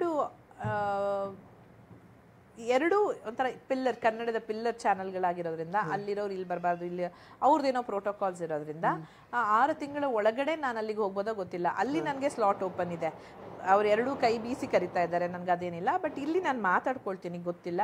ಅಕಸ್ಮಾತ್, ಯಾಕಂದ್ರೆ 4 ವರ್ಷ ಅಲ್ಲಿಂದ ಮಾಡಿ ಬಿಟ್ಟು ಬಂದಿರೋಳು. ಸೊ ಅಕಸ್ಮಾತ್ ಇವ್ರು ಏನಾದ್ರು ಅವಕಾಶ ಕೊಟ್ರೆ ಇನ್ನೊಂದು ಸ್ವಲ್ಪ ದಿನ ಇರುತ್ತೆ, ಅದನ್ನ ಪೂರ್ತಿಯಾಗಿ ಒಟ್ಟಿಗೆ ಶುರು ಮಾಡಿದೀವಿ, ಒಟ್ಟಿಗೆ ಮುಗಿಸೋ ಅಂತ ಒಂದು ಖುಷಿ ಸಿಗುತ್ತೆ. ಇವ್ರು ಒಪ್ಪಿದ್ರೆ ಖಂಡಿತವಾಗ್ಲೂ ಹೋಗಿ ಮಾಡ್ತೀನಿ ಅದನ್ನ. ಇನ್ನು ನಿಮ್ಮ ಜರ್ನಿ ನೋಡುವಾಗ, ಪ್ಲಸ್ ಈಗ ಆಚೆ ಬಂದು ನೀವು ಮಾತಾಡ್ತಿರೋ ರೀತಿ ಎಲ್ಲ ನೋಡುವಾಗ, ಲೈಕ್ ನಿಮ್ಗೆ ಯಾವ್ದ್ರ ಬಗ್ಗೆನೂ ರಿಗ್ರೆಟ್ಸ್ ಫೀಲ್ ಆ ಥರ ಏನೂ ಇಲ್ಲ, ತುಂಬ ಕಂಟೆಂಟ್ಮೆಂಟ್ ಇದೆ ಏನಾಗಿದೆಯೋ ಅದ್ರ ಬಗ್ಗೆ ಎಲ್ಲ. ಸೊ ಇನ್ನೂ ಅಟ್ಲೀಸ್ಟ್ ಸ್ವಲ್ಪ ದಿನ ಇರ್ಬೋದಾಗಿತ್ತು ಅನ್ನೋ ಒಂದು ಭಾವನೆ ಕಾಡಿದ್ಯಾ ನಿಮ್ಗೆ? ಹೇಗೆ ಆ ಬೇಜಾರು ಇವಾಗ್ಲೂ ಇದೆ ನನಗೆ. ನಾನು ಹೊರಗಡೆ ಬಂದು ನಾನು ಏನೋ ಮಾಡ್ಬೇಕಾಗಿತ್ತು, ಏನೋ ಅಯ್ಯೋ, ನೀವ್ ಏನೇ ಇವಾಗ ನಾವು ಮಾತಾಡಿದ 2 ಕ್ಷಣ ಹಿಂದೆ ಮತ್ತೆ ನಾವು ವಾಪಸ್ ಹೋಗಕ್ಕಾಗದೇ ಇಲ್ಲ. ಬಟ್ ನಾನು ಯಾವಾಗಲೂ ಅಂತೀನಿ, ಬಿಗ್ ಬಾಸ್ ಇಂದ ನಾನು ಕಲ್ತಿದ್ದು ತುಂಬಾ ಜಾಸ್ತಿ ಇದೆ, ಬಿಗ್ ಬಾಸ್ ಇಂದಾನೆ ಎಷ್ಟೊಂದು ಅಳವಡಿಸ್ಕೊಂಡಿದ್ದೀನಿ ನನ್ನ ಜೀವನದಲ್ಲಿ ಅಂತ. ಬಟ್ ಇದೊಂದು ನಂಗೆ ತುಂಬಾ ದೊಡ್ಡ ಪಾಠ ನಾನು ಕಲ್ತಿದ್ದು ಅಂದ್ರೆ, ಈ ನನ್ನ ಸೋಲಿನಿಂದ ನಾನು ಕಲ್ತಿದ್ದ ಪಾಠ ಅಂದ್ರೆ, ಎಲ್ಲಿ ನಿನ್ನ ವಾಯ್ಸ್ ಹೊರಗಡೆ ಬರಬೇಕೋ ಅದನ್ನ ಅದ್ಮಿಡಬೇಡ. ಅದು ನಿನ್ನದೇ ವಿಷಯ ಆಗಿರ್ಲಿ, ಬೇರೆಯವ್ರದೇ ವಿಷಯ ಆಗಿರ್ಲಿ, ತುಂಬಾ ಮ್ಯಾಟ್ರ್ ಆಗುತ್ತೆ. ಇನ್ನೊಬ್ಬರಿಗಾಗಿರ್ಬೋದು, ನನಗೆ ಆಗಿರ್ಬೋದು, ನನ್ನ ಜೀವನಕ್ಕಾಗಿರ್ಬೋದು, ಬೇರೆಯವ್ರ ಜೀವನಕ್ಕೆ ತುಂಬಾ ಮ್ಯಾಟ್ರ್ ಆಗುತ್ತೆ. ಇದೊಂದು ದೊಡ್ಡ ಪಾಠ ಈ ಸೋಲು ಅಂದ್ರೆ, ಅಲ್ಲಿಂದ ಹೊರಗಡೆ ಬಂದಿದ್ದು ಕಲಿಸ್ತು. ಬೇಜಾರು ತುಂಬಾ ಇದೆ, ಯಾಕಂದ್ರೆ 100 ದಿನಗಳನ್ನ ನೋಡ್ಕೊಂಡು ಹೋಗೋಳು 3 ವಾರದಲ್ಲಿ ಆಚೆ ಬರೋದು ಅಂತ ಹೇಳಿದ್ರೆ ಖಂಡಿತ ನೋವಾಗತ್ತೆ. ಬಟ್ ಆ ನೋವನ್ನ ಎಂಜಾಯ್ ಮಾಡ್ಕೊಂಡು ಕೂತ್ಕೊಳ್ಳಲ್ಲ ನಾನು. ಅಂದ್ರೆ ಹೋಗಿದ್ದೀನಿ, ಇಲ್ಲದೆ ಇರೋದಕ್ಕಿಂತ ಏನಾಗಿದೆ, 3 ವಾರ ಅಲ್ಲಿದ್ದೀನಿ, ಹೊಸ ಜನಗಳನ್ನ ಸಂಪಾದನೆ ಮಾಡಿದ್ದೀನಿ, ಅನುಭವ ಸಿಕ್ಕಿದೆ. ಪ್ರತಿ ವಾರ 3 ವಾರ ಕಿಚ್ಚ ಸುದೀಪ್ ಸರ್ ಬಂದಿದ್ದಾರೆ, ಹೇಳಿದ್ದಾರೆ, ಅದೆಲ್ಲ ಅನುಭವಗಳನ್ನ ತಗೊಂಡು ಹೋಗ್ತಾ ಇದ್ದೀನಿ. ಅದೆಲ್ಲದಕ್ಕಿಂತ ಹೆಚ್ಚಿಗೆ ಏನಂತ ಹೇಳಿದ್ರೆ, ನಾನು ಹೊರಗಡೆ ಬಂದಾಗ ಇಷ್ಟು ದಿನ ನಟಿ ಮಂಜು ಭಾಷಿಣಿಯನ್ನ ಇಷ್ಟಪಡ್ತಾ ಇದ್ದ ಜನಗಳು ಈಗ ಬರೀ ಅಷ್ಟು ಪುಟ್ಟ ಕಾಲದಲ್ಲಿ 3 ವಾರದಲ್ಲಿ ಮಂಜು ಭಾಷಿಣಿಯನ್ನ ಎಷ್ಟು ಇಷ್ಟಪಟ್ಟಿದ್ದಾರೆ, ಎಷ್ಟು ಬೇರೆ ರೀತಿಯಲ್ಲಿ ನೋಡಿದ್ದಾರೆ, ಎಷ್ಟು ಹೊಗಳುತ್ತಿದ್ದಾರೆ. ಅದೇ ಒಂದು ದೊಡ್ಡ ಗೆಲುವು ಅನ್ಸಲ್ವಾ? ಆಸ್ ಅ ಪರ್ಸನ್ ಆ 100 ದಿನದಲ್ಲಿ ಇನ್ನೂ ಹೆಚ್ಚು ಇಷ್ಟಪಡ್ತಿದ್ರೇನೋ, ಅಥವಾ ಅಲ್ಲಿನ ಫ್ರಸ್ಟ್ರೇಷನ್ಗೆ ನಾನು ಬೇರೆನೇ ರೂಪ ತಾಳ್ತಿದ್ನೇನೋ, ಅಥವಾ ಕೆಟ್ಟ ಇಮೇಜ್ ಆಗ್ತಿತ್ತೇನೋ, ನನ್ಗೆ ಗೊತ್ತಿಲ್ಲ ಏನು ಅಂತ. ಬಟ್ ಈ 3 ವಾರ ನಾನು ಇದ್ದಿದ್ದಕ್ಕೆ ಇನ್ನಷ್ಟು ಹೆಚ್ಚು ಜನಗಳ ಮನಸ್ಸಿನಲ್ಲಿ ಕೂತಿದ್ದೀನಿ. ಸೊ ಇದೆಲ್ಲ ಗೆಲುವು ಅನ್ಸುತ್ತೆ. I always want to see the positive side of my life. Positive negative ಇದ್ದೇ ಇರುತ್ತೆ. ನೋಡಲೇಬೇಕು ಅಂತಂದರೆ ಪಾಸಿಟಿವೇ ನೋಡೋಣ, ವೈ ನೆಗೆಟಿವ್. ಕೊನೆ 2 ಪ್ರಶ್ನೆಗಳು. ಈಗ ಏನು ಹೊಸಬರು ಆ್ಯಕ್ಚುಲಿ ವೈಲ್ಡ್ ಕಾರ್ಡ್ ಕಂಟೆಸ್ಟೆಂಟ್ಸ್ ಒಳಗಡೆ ಹೋಗಿದಾರಲ್ಲ, ಲಿಟೆಂಟ್ ರಘು ಅವರು, ರಿಷಾ ಗೌಡ ಮತ್ತು ಸೂರಜ್ ಸಿಂಗ್, ಅವ್ರು ಏನಾದರೂ ಈ ಮನೆಯ ಬೇರೆ ಥರ ಬದಲಾಯಿಸ್ತಾರ ಮನೇನ, ಅಥವಾ ಹೇಗೆ ಅನ್ಸುತ್ತೆ ನಿಮಗೆ? ಅಶ್ವಿನಿ ಗೌಡ ಅವ್ರನ್ನ ಅವ್ರ ಮಟ್ಟ ಹಾಕ್ಬೋದಾ? ಬಿಕಾಸ್ ಬೆಳಗ್ಗೆ ಆಲ್ರೆಡಿ ಕ್ಲಾಸ್ ತಗೊಳಕ್ಕೆ ಸ್ಟಾರ್ಟ್ ಮಾಡಿದ್ದಾರೆ ಲಿಟೆಂಟ್ ರಘು ಅವರೆಲ್ಲ, ಜಾನ್ವಿ ಮತ್ತು ಅಶ್ವಿನಿ ಗೌಡ ಅವ್ರನ್ನ. ಸೊ ಹಿಂಗೆ ಮನೆ ಬೇರೆ ಥರ ಬದಲಾಗುತ್ತಾ ಹೇಗೆ ಅಂತ? ಅದೇ, ನನಗೆ ಇವಾಗ ಹೋಗಿರೋರು ಪರ್ಸ್ನಲಿ ಯಾರೂ ಗೊತ್ತಿಲ್ಲ, ನನ್ನ ಹೆಸರು ಕೇಳಿಲ್ಲ, ಹಾಗಾಗಿ ಅವ್ರ ವ್ಯಕ್ತಿತ್ವ ಏನು ಅಂತಾನೂ ಗೊತ್ತಿಲ್ಲ. ಇವಾಗ ಸುಜಯ್ ಏನು ಅಂತ ನನಗೆ ಗೊತ್ತಿದ್ರೆ, ಅವ್ರು ಯಾವ್ಯಾವ್ದಕ್ಕೆ ನಿಲ್ತಾರೆ ಅಂತ ಗೊತ್ತಿದ್ರೆ, ಸುಜಯ್ ಹೋಗಿದಾರೆ ಮಾಡ್ತಾರೆ ಇವಾಗ ಅಂತ ಹೇಳ್ಬೋದು. ಅವ್ರು ಯಾರು ಅಂತಾನೆ ಗೊತ್ತಿಲ್ಲ, ಅವ್ರು ಏನು ಮಾಡ್ತಾರೆ ಅನ್ನೋದನ್ನು ನಾನು ಊಹೆನೂ ಮಾಡೋಕ್ಕಾಗಲ್ಲ. ಬಟ್ ಇವತ್ತಿನ ಬೆಳಿಗ್ಗೆ ಪ್ರೋಮೋ ನಾನು ಇಲ್ಲೇ ನೋಡಿದಾಗ ಅವರು ನಿಜವಾಗ್ಲೂ ಒಳಗಿಂದ ಅದೊಂದು ನಿಲುವನ್ನು ತಗೊಂಡು ಅನ್ಯಾಯವನ್ನು ಬಡಿಯುವಂಥ ವ್ಯಕ್ತಿಯಾಗಿ ಅಲ್ಲಿ ಹೋಗಿದ್ರೆ ನಿಜವಾಗ್ಲೂ ಚಾಟಿ ಏಟು ಸುದೀಪ್ ಸರ್ ಬದಲಾಗಿ ಇಲ್ಲಿಂದಾನೇ ಸಿಗುತ್ತಾ ಹೋಗುತ್ತೆ ಅಂತ ಅನ್ಸುತ್ತೆ. ರಘು ಅವರು ಒಬ್ರದ್ದು. ಇನ್ನು ಸೂರಜ್ಜು, ರಿಷಾ ಅವ್ರ ಬಗ್ಗೆ ಏನಂದ್ರೆ ಏನೂ ಗೊತ್ತಿಲ್ಲ, ಹಾಗಾಗಿ no comments. Okay. So top 5 ತುಂಬ ಅರ್ಲಿ ಇವಾಗ, ಬಟ್ ಸ್ಟಿಲ್ ಟಾಪ್ 5 ಯಾರು ಆಗಿರ್ತಾರೆ ನಿಮ್ಮ ಪ್ರಕಾರ? ನನಗೆ ಈ 3 ಜನ ವೈಲ್ಡ್ ಕಾರ್ಡ್ ಎಂಟ್ರಿನ ಬಿಟ್ಟು ಹೇಳ್ತೀನಿ, ಯಾಕಂದರೆ ಅವ್ರ ಬಗ್ಗೆ ನನಗೆ ಗೊತ್ತಿಲ್ಲ. ಗಿಲ್ಲಿ ತುಂಬ ಪಾಸಿಬಿಲಿಟೀಸ್ ಇದೆ, ಬಟ್ ಅವ್ರಿಗೆ 3 ವಾರದಲ್ಲಿ ನಾನಿದ್ದಾಗ ಏನು ಮಾಡಿದ್ರಲ್ಲ, ತಮಾಷೆ ತಮಾಷೆ ತಮಾಷೆ, ಒಂದು ಮಟ್ಟಿಗೆ ಅದು ಚಂದ. ಬರೀ ಅದೇ ಆಗ್ಬಿಟ್ರೆ ನಿಮಗೆ ಬರೀ ಪಾಯಸನೇ ತಿನ್ನೋದ್ರೆ ತಿನ್ನಕ್ಕಾಗಲ್ಲ, ಬರೀ ಉಪ್ಪಿನಕಾಯಿ ತಿನ್ನೋದ್ರೆ ಎಲ್ಲ ಮಿಕ್ಸರ್ ಇರಬೇಕು. ಅವರೆಲ್ಲ ಎಲ್ಲ ಮಿಕ್ಸರ್ನ ಕೊಡೋ ಒಂದು ಟ್ಯಾಲೆಂಟ್ ಇದೆ. ಅದನ್ನ ಅಂದ್ರೆ ಎಲ್ಲೋ ಒಂದು ಸೀರಿಯಸ್ನೆಸ್ ತೋರಿಸ್ಬೇಕಾದಾಗ ಸೀರಿಯಸ್ನೆಸ್ ತೋರಿಸ್ಬೇಕು. ಅವ್ರು ಎಲ್ಲಾನು ತಮಾಷೆ ಮಾಡ್ಕೊಂಡು ಹೋಗ್ಬಿಟ್ರೆ ಅವ್ರ ನಗು ಕೊಡ್ತಾರಲ್ಲ, ಆ ತಮಾಷೆಗೆ ಬೆಲೆ ಇರಲ್ಲ.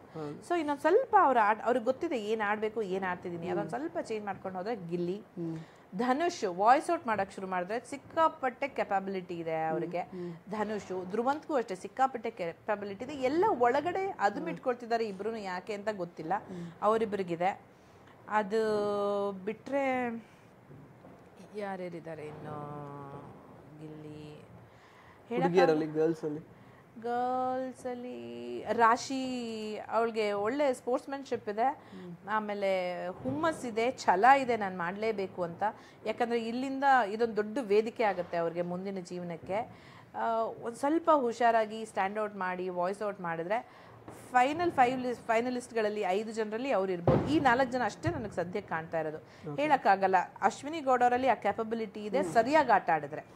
ಈ ಥರ ಆಟ ಆಡಿದ್ರೆ ಆಗಲ್ಲ. ಸರಿಯಾಗಿ ನಿಜವಾದ ನಾಯಕಿಯಾಗಿ ಮುಂದೆ ಹೋದ್ರೆ ಖಂಡಿತವಾಗ್ಲೂ ಅವ್ರು ಇರ್ತಾರೆ. ಆ ಥರ ಹೋಗ್ಲಿ ಅನ್ನೋದೇ ನನ್ನ ಆಸೆ. ಇದೆಲ್ಲ ಬೇಡದಿರೋದನ್ನ ಬಿಟ್ಬಿಟ್ಟು ನಿಜವಾಗ್ಲೂ ಜಾನು ಅಂತೂ ಹೋಗಲ್ಲ, ನನಗೆ ಗೊತ್ತು. ಅಶ್ವಿನಿ ಅವ್ರಿಗಿದೆ ಆ ಕ್ಯಾಪಬಿಲಿಟಿ ಇದೆ. ಸರಿಯಾದ ರೂಟನಲ್ಲಿ ಹೋದ್ರೆ ಗ್ಯಾರಂಟಿ ಅವ್ರು ಇರ್ತಾರೆ. ಇಂಥವ್ರು ಗೆಲ್ಲಲೇಬಾರ್ದು ಅಂತಿದ್ರೆ ನಿಮ್ಮ ತಲೆಯಲ್ಲಿ ಈಗಿರೋ ಅಶ್ವಿನಿ, ಜಾನು. ಸೊ ಫೈನಲಿ ಯಾಕಂದ್ರೆ ಇಡೀ ನಿದರ್ಶನನೇ ಚೇಂಜ್ ಆಗೋಗುತ್ತಲ್ಲ ಇಂಥವ್ರು ಗೆದ್ದು ಬಿಟ್ರೆ. ಈ ಥರನೇ ಇರಬೇಕು ನಾವು ಅಂತ ಒಂದು ನಿದರ್ಶನ ಕೊಟ್ಟಂಗೆ ಆಗ್ಬಿಡುತ್ತೆ, ಅದು ತಪ್ಪಾಗುತ್ತೆ. ಸೊ ಈಗಿನ ಮನಸ್ಥಿತಿಯಲ್ಲಿರುವ ಜಾನು ಅಶ್ವಿನಿ ಆಗಬಾರ್ದು. ಓಕೆ, ಅವ್ರು ಬದಲಾಗ್ತಾರೆ ಅಂತ ಅನ್ಸುತ್ತಾ ನಿಮಗೆ? ಹೇಗೆ ನೀವು ಇವತ್ತು ಅಷ್ಟು ನೆನ್ನೆ ಉಗಿಸ್ಕೊಂಡು ಇವತ್ತು ಭಾನುವಾರದ ಎಪಿಸೋಡಲ್ಲಿ ಹಂಗೆ ಮಾಡಿದ್ದಾರೆ ಅಂತ ಹೇಳಿದ್ರೆ ಡೌಟ್ ಇದೆ. ಬಟ್ ಏಟುಗಳು ಮನುಷ್ಯನ ಚೇಂಜ್ ಮಾಡುತ್ತೆ. ಅಲ್ಲೇ ಆ ಏಟುಗಳು ಬಿದ್ದು ಅಲ್ಲೇ ಚೇಂಜ್ ಆದರೆ ಗೆಲ್ಲೋ ಚಾನ್ಸಸ್ ಇದೆ. ಆ ಏಟುಗಳಿಂದನೂ ಪಾಠ ಕಲಿಲ್ಲ ಅಂದರೆ ಮನೆಯಿಂದ ಹೊರಗಡೆ ಆಚೆ ಹಾಕೋ ದಾರಿನೂ ಇದೆಯಲ್ಲ. Correct. Thank you so much. ಸಾಕಷ್ಟು ವಿಷಯಗಳನ್ನು ಹಂಚ್ಕೊಂಡ್ರಿ. ಸೊ ಫೈನಲಿ ಲೈಕ್ 1997 ಇಂದ ನಿಮ್ಮ ಜರ್ನಿ ಆ್ಯಕ್ಚುಲಿ ಸ್ಟಾರ್ಟ್ ಆಗಿರೋದು, ಸಿನಿಮಾಯಿಂದ ಮತ್ತು ಸೀರಿಯಲ್ಸ್, ಸೀರಿಯಲಲ್ಲಿ ಪುಟ್ಟಕ್ಕನ ಮಕ್ಕಳು ಅದೆಲ್ಲ. ಇವತ್ತು ಈಗ ನೀವು ನಿಜವಾಗ್ಲೂ ಹೇಗಿದ್ದೀರಾ ಆ ಥರ ತೋರಿಸ್ಕೊಂಡಿದ್ದೀರಾ 3 ವಾರದಲ್ಲಿ. ಸೊ ಈ ಜರ್ನಿ ನೋಡುವಾಗ ಜನಗಳು ಇನ್ನೂ ನಿಮ್ಮನ್ನು ಅಕ್ಸೆಪ್ಟ್ ಮಾಡ್ತಿರೋ ರೀತಿ ನೋಡುವಾಗ ನಿಮ್ಗೆ ಏನು ಅನಿಸುತ್ತೆ, ಏನು ಹೇಳೋಕ್ಕೆ ಇಷ್ಟಪಡ್ತೀರಾ ಅವ್ರಿಗೆ? ನಾನು ನಿಜವಾಗ್ಲೂ ಅಂದ್ಕೊಂಡಿರಲಿಲ್ಲ. ಓವರ್ವೆಲ್ಮಿಂಗ್ ಅಂತಾರಲ್ಲ, ಒಂಥರ ಗಂಟಲು ಉಬ್ಬಿ ಬರುತ್ತಲ್ಲ, ನಂಗೆ ನಿಜವಾಗ್ಲೂ ಅದೇ ಆಗಿದೆ. ನಾನು ಅದನ್ನೇ ಎಲ್ರಿಗೂ ಹೇಳಿದೆ. ಬಂದ ತಕ್ಷಣ ನಾನು ಕೇಳಿದ ಮೊದಲನೇ ಪ್ರಶ್ನೆ, ನನ್ನ ಬಗ್ಗೆ ಏನು ಹೋಗಿದೆ, ಪಾಸಿಟಿವಾ ನೆಗೆಟಿವಾ? ಇಲ್ಲ ಪಾಸಿಟಿವ್. ತುಂಬ ಜನ ಒಂಥರ ಮೇಲಿಟ್ಟು ಮಾತಾಡ್ಬಿಟ್ರು ನನ್ನನ್ನು. ಅಂದರೆ ಇವಾಗ ಹೊರಗಡೆ ಯಾರೋ ಇವರಿದ್ದಾರೆ, ನಮ್ಮ ಕ್ಯಾಮ್ರಾಮನ್ ಇದ್ದಾರೆ, ಮ್ಯಾಮ್ ನೀವು ಬಿಡಿ ಮೇಡಮ್, ನಮ್ಗೆ ತುಂಬ ಇಷ್ಟ ಆಗೋಯ್ತು ಮ್ಯಾಮ್, ನೀವು ಹೆಂಗಿದ್ರು ಹಂಗಿದ್ರಿ ಮೇಡಮ್, ಹಂಗೆ ಅಂತ ಹೇಳಿದಾಗ that is a different kind of appreciation. ನಿಮ್ಮ ಕಲಾವಿದೆ ಮಂಜುಭಾಷಿನಿಗಲ್ಲ, ನಿಮ್ಮ ವ್ಯಕ್ತಿತ್ವಕ್ಕೆ ಅವ್ರು ಕೊಡ್ತಿರೋ ಗೌರವ, ಅದನ್ನು ಪದಗಳಲ್ಲಿ ಹೇಳೋಕ್ಕಾಗಲ್ಲ. ಅಂದರೆ ಅದೊಂದು ಭಾವನೆ, ಅಬ್ಬಾ ಇವ್ರ ಮನಸ್ಸಿನಲ್ಲಿ ನಾನು ಸರಿಯಾಗಿ ಕೂತಿದ್ದೀನಿ ಅನ್ನೋಂಥದ್ದು. ಅದು ನಾನು ಆ್ಯಕ್ಚುಲಿ ನಾನು ಹೇಳಿದ್ನಲ್ಲ, ನಾನು ಇನ್ನೂ ಸೋಷಿಯಲ್ ಮೀಡಿಯಾ ಅಷ್ಟು ಇಂಟು ಇಟ್ ನೋಡೋಕ್ಕಾಗಿಲ್ಲ, ಯಾಕಂದರೆ ಟೈಮ್ ಸಿಕ್ಕಿಲ್ಲ. ನನ್ನ ಇವಳು ನನ್ನ ನೀಸ್ ಕಳ್ಸಿದ್, ನಾನು ಹೇಳಿದೆ ಏನಾದರೂ ಇದ್ರೆ ಕಳಿಸು, ಸ್ವಲ್ಪ ಪಾಸಿಟಿವ್ ಆಗಿ ಏನಾದರೂ ನನ್ನ ಬಗ್ಗೆ ಬಂದಿದ್ರೆ ಅಂತ. ಒಂದೆರಡು ಯಾವುದಾದ್ರು ಪೋಸ್ಟ್ಗಳನ್ನ ಕಳಿಸಿದ್ಲು, ಅಂದರೆ ಸ್ಕ್ರೀನ್ಶಾಟ್ ಹೊಡೆದು ಕಳಿಸಿದ್ಲು. ಅದರಲ್ಲಿ ಒಂದು ಪ್ಯಾರಾಗ್ರಾಫ್ ಹೋಗ್ಲಿ ಬರ್ದಿದ್ದಾರೆ, ಅಂದರೆ ಮನೆಯ ಹಿರಿಮಗಳಾಗಿ ಒಳ್ಳೆಯ ನಡೆ ನುಡಿ ಅದೇನೇನೋ ಹಾಗೆ ಹೋಗಿ ಅದೇ ನಡತೆ ಘನತೆಯಿಂದ ವಾಪಸ್ ಬಂದಿದ್ದೀರಾ, ಶುಭವಾಗಲಿ, ನಮ್ಮ ಲವ್ಸು ಅದು ಎಲ್ಲ. ಅದು ನೋಡಿ ನನ್ನ ಎಷ್ಟು ಖುಷಿಯಾಗೋಯ್ತು ಅಂದರೆ, ನಾನು ಏನು ಗಳಿಸಿದ್ದೀನೋ ಇಲ್ವೋ ಅಟ್ಲೀಸ್ಟ್ ಎಕ್ಸ್ಟ್ರಾ ಇಷ್ಟು ಮನಸ್ಸನ್ನ ಖಂಡಿತವಾಗ್ಲೂ ಪಡೆದಿದ್ದೀನಿ. ಅಂದರೆ ಅವ್ರಿಗೆ ವಾವ್ ಮಂಜುಭಾಷಿಣಿ ಅಂತ ಹೇಳಿದ್ರೆ ಅದೇನು ಕಮ್ಮಿ ಅಲ್ಲ, ಸುಮ್ಮನೆ ಅಲ್ಲ, ಆ ಥರ ಒಂದು ಏನದು ಅಪ್ರಿಸಿಯೇಷನ್ನ ಪಡೆಯೋದು ಜನಗಳಿಂದ. ಸೊ ನಾನು ಜನಗಳಿಗೆ ಯಾವಾಗಲೂ ಹೇಳ್ತೀನಿ, ನಾನು ಎಲ್ಲ ಕಡೆ ಹೋದಾಗೆಲ್ಲ ಹೇಳ್ತೀನಿ, ನಿಮ್ಮ ಪ್ರೀತಿ ಆದರ ಅಭಿಮಾನ ವಿಶ್ವಾಸ ಏನಿದೆ ಅದು ನನ್ನ ಕೊರಳಲ್ಲಿರೋ ಮುತ್ತಿನ ಹಾರ ಥರ. ಅಂದರೆ ಒಂದೊಂದೇ ಇಯರ್ ನಾನು ಶುರು ಮಾಡಿದಾಗಿಂದನೂ ಜೋಡಿಸ್ಕೊಂಡು ಬಂದಿದ್ದೀನಿ ಅದನ್ನು. ಅದು ಇನ್ನಷ್ಟು ಉದ್ದ ಆಗ್ತಾನೇ ಹೋಗಲಿ, ಆ ಮುತ್ತುಗಳು ಸೇರ್ತಾನೇ ಹೋಗಲಿ ನನ್ನ ಕೊರಳಲ್ಲಿ, ಅದನ್ನು ಅಷ್ಟೇ ಜತನದಿಂದ ಕಾಪಾಡ್ಕೊಳ್ತೀನಿ ಅಂತ. ಈ ಪ್ರೀತಿ ಆದರ ವಿಶ್ವಾಸ ಯಾವಾಗಲೂ ಹೀಗೆ ಇರಲಿ ಅಂತ ನಮ್ಮ ಕನ್ನಡ ಜನತೆನ ಕೇಳ್ಕೊಳ್ತೀನಿ. ಇರುತ್ತೆ ಅಂತ ಗೊತ್ತು. ಒಂದು ಖುಷಿ ಅಂದರೆ ಇಷ್ಟು ವರ್ಷ ಅದೇ ನಾನು ಹೇಳೋದಲ್ಲ, ಬರೀ ನಟಿ ಮಂಜುಭಾಷಿಣಿ ಇಷ್ಟಪಟ್ಟು ಇವಾಗ ಮಂಜುಭಾಷಿಣಿನೇ ಇಷ್ಟಪಡ್ತಿದ್ರಲ್ಲ, ಅದಕ್ಕಿಂತ ದೊಡ್ಡ ವಿಷಯ ನನ್ನ ಜೀವನದಲ್ಲಿಲ್ಲ. ಅನಂತಾನಂತ ಧನ್ಯವಾದಗಳು. ನಿಮ್ಮ ಈ ಪ್ರೀತಿಗೆ ಯಾವಾಗಲೂ ಚಿರಋಣಿಯಾಗಿರ್ತೀನಿ. ಇವತ್ತು ನಿಮ್ಮೆಲ್ಲರಿಗೂ ನನ್ನ ಕಡೆಯಿಂದ ಸುಜಯ್, ನಿಮಗೂ ನಿಮ್ಮ ಟೀಮ್ಗೂ, ನನ್ನ ಕನ್ನಡದ ಎಲ್ಲ ಪ್ರೀತಿಯ ಹೃದಯಗಳಿಗೂ ದೀಪಾವಳಿ ಹಬ್ಬದ ಹಾರ್ದಿಕ ಶುಭಾಶಯಗಳು. ನಿಮ್ಮ ಜೀವನದಲ್ಲಿ ಯಾವಾಗಲೂ ನಗು ಶಾಂತಿ ತುಂಬಿ ತುಳುಕಾಡ್ತಿರಲಿ. Wish you the same ma'am and thank you. ನಿಮ್ಮ ಜೊತೆ ಮಾತಾಡಿ ತುಂಬ ಖುಷಿ ಆಯಿತು. ಸೊ ನಿಮ್ಮ ಮುಂದಿನ ಪ್ರಾಜೆಕ್ಟ್ಸ್ಗಳಿಗೆ ಅಥವಾ ಮುಂದಿನ ಜೀವನಕ್ಕೆ ಎಲ್ಲದಕ್ಕೂ ಒಳ್ಳೆಯದಾಗಲಿ ಅಂತ ನಾನು ಹಾರೈಸ್ತೀನಿ. All the best. Thank you so much Sujay. Thank you. So ಸ್ನೇಹಿತರೆ, ಇದಾಗಿತ್ತು ಮಂಜುಭಾಷಿಣಿ ಅವರ ಮಾತುಗಳು. ಮತ್ತೆ ಭೇಟಿ ಆಗ್ತಾ ಇರೋಣ. ಧನ್ಯವಾದ.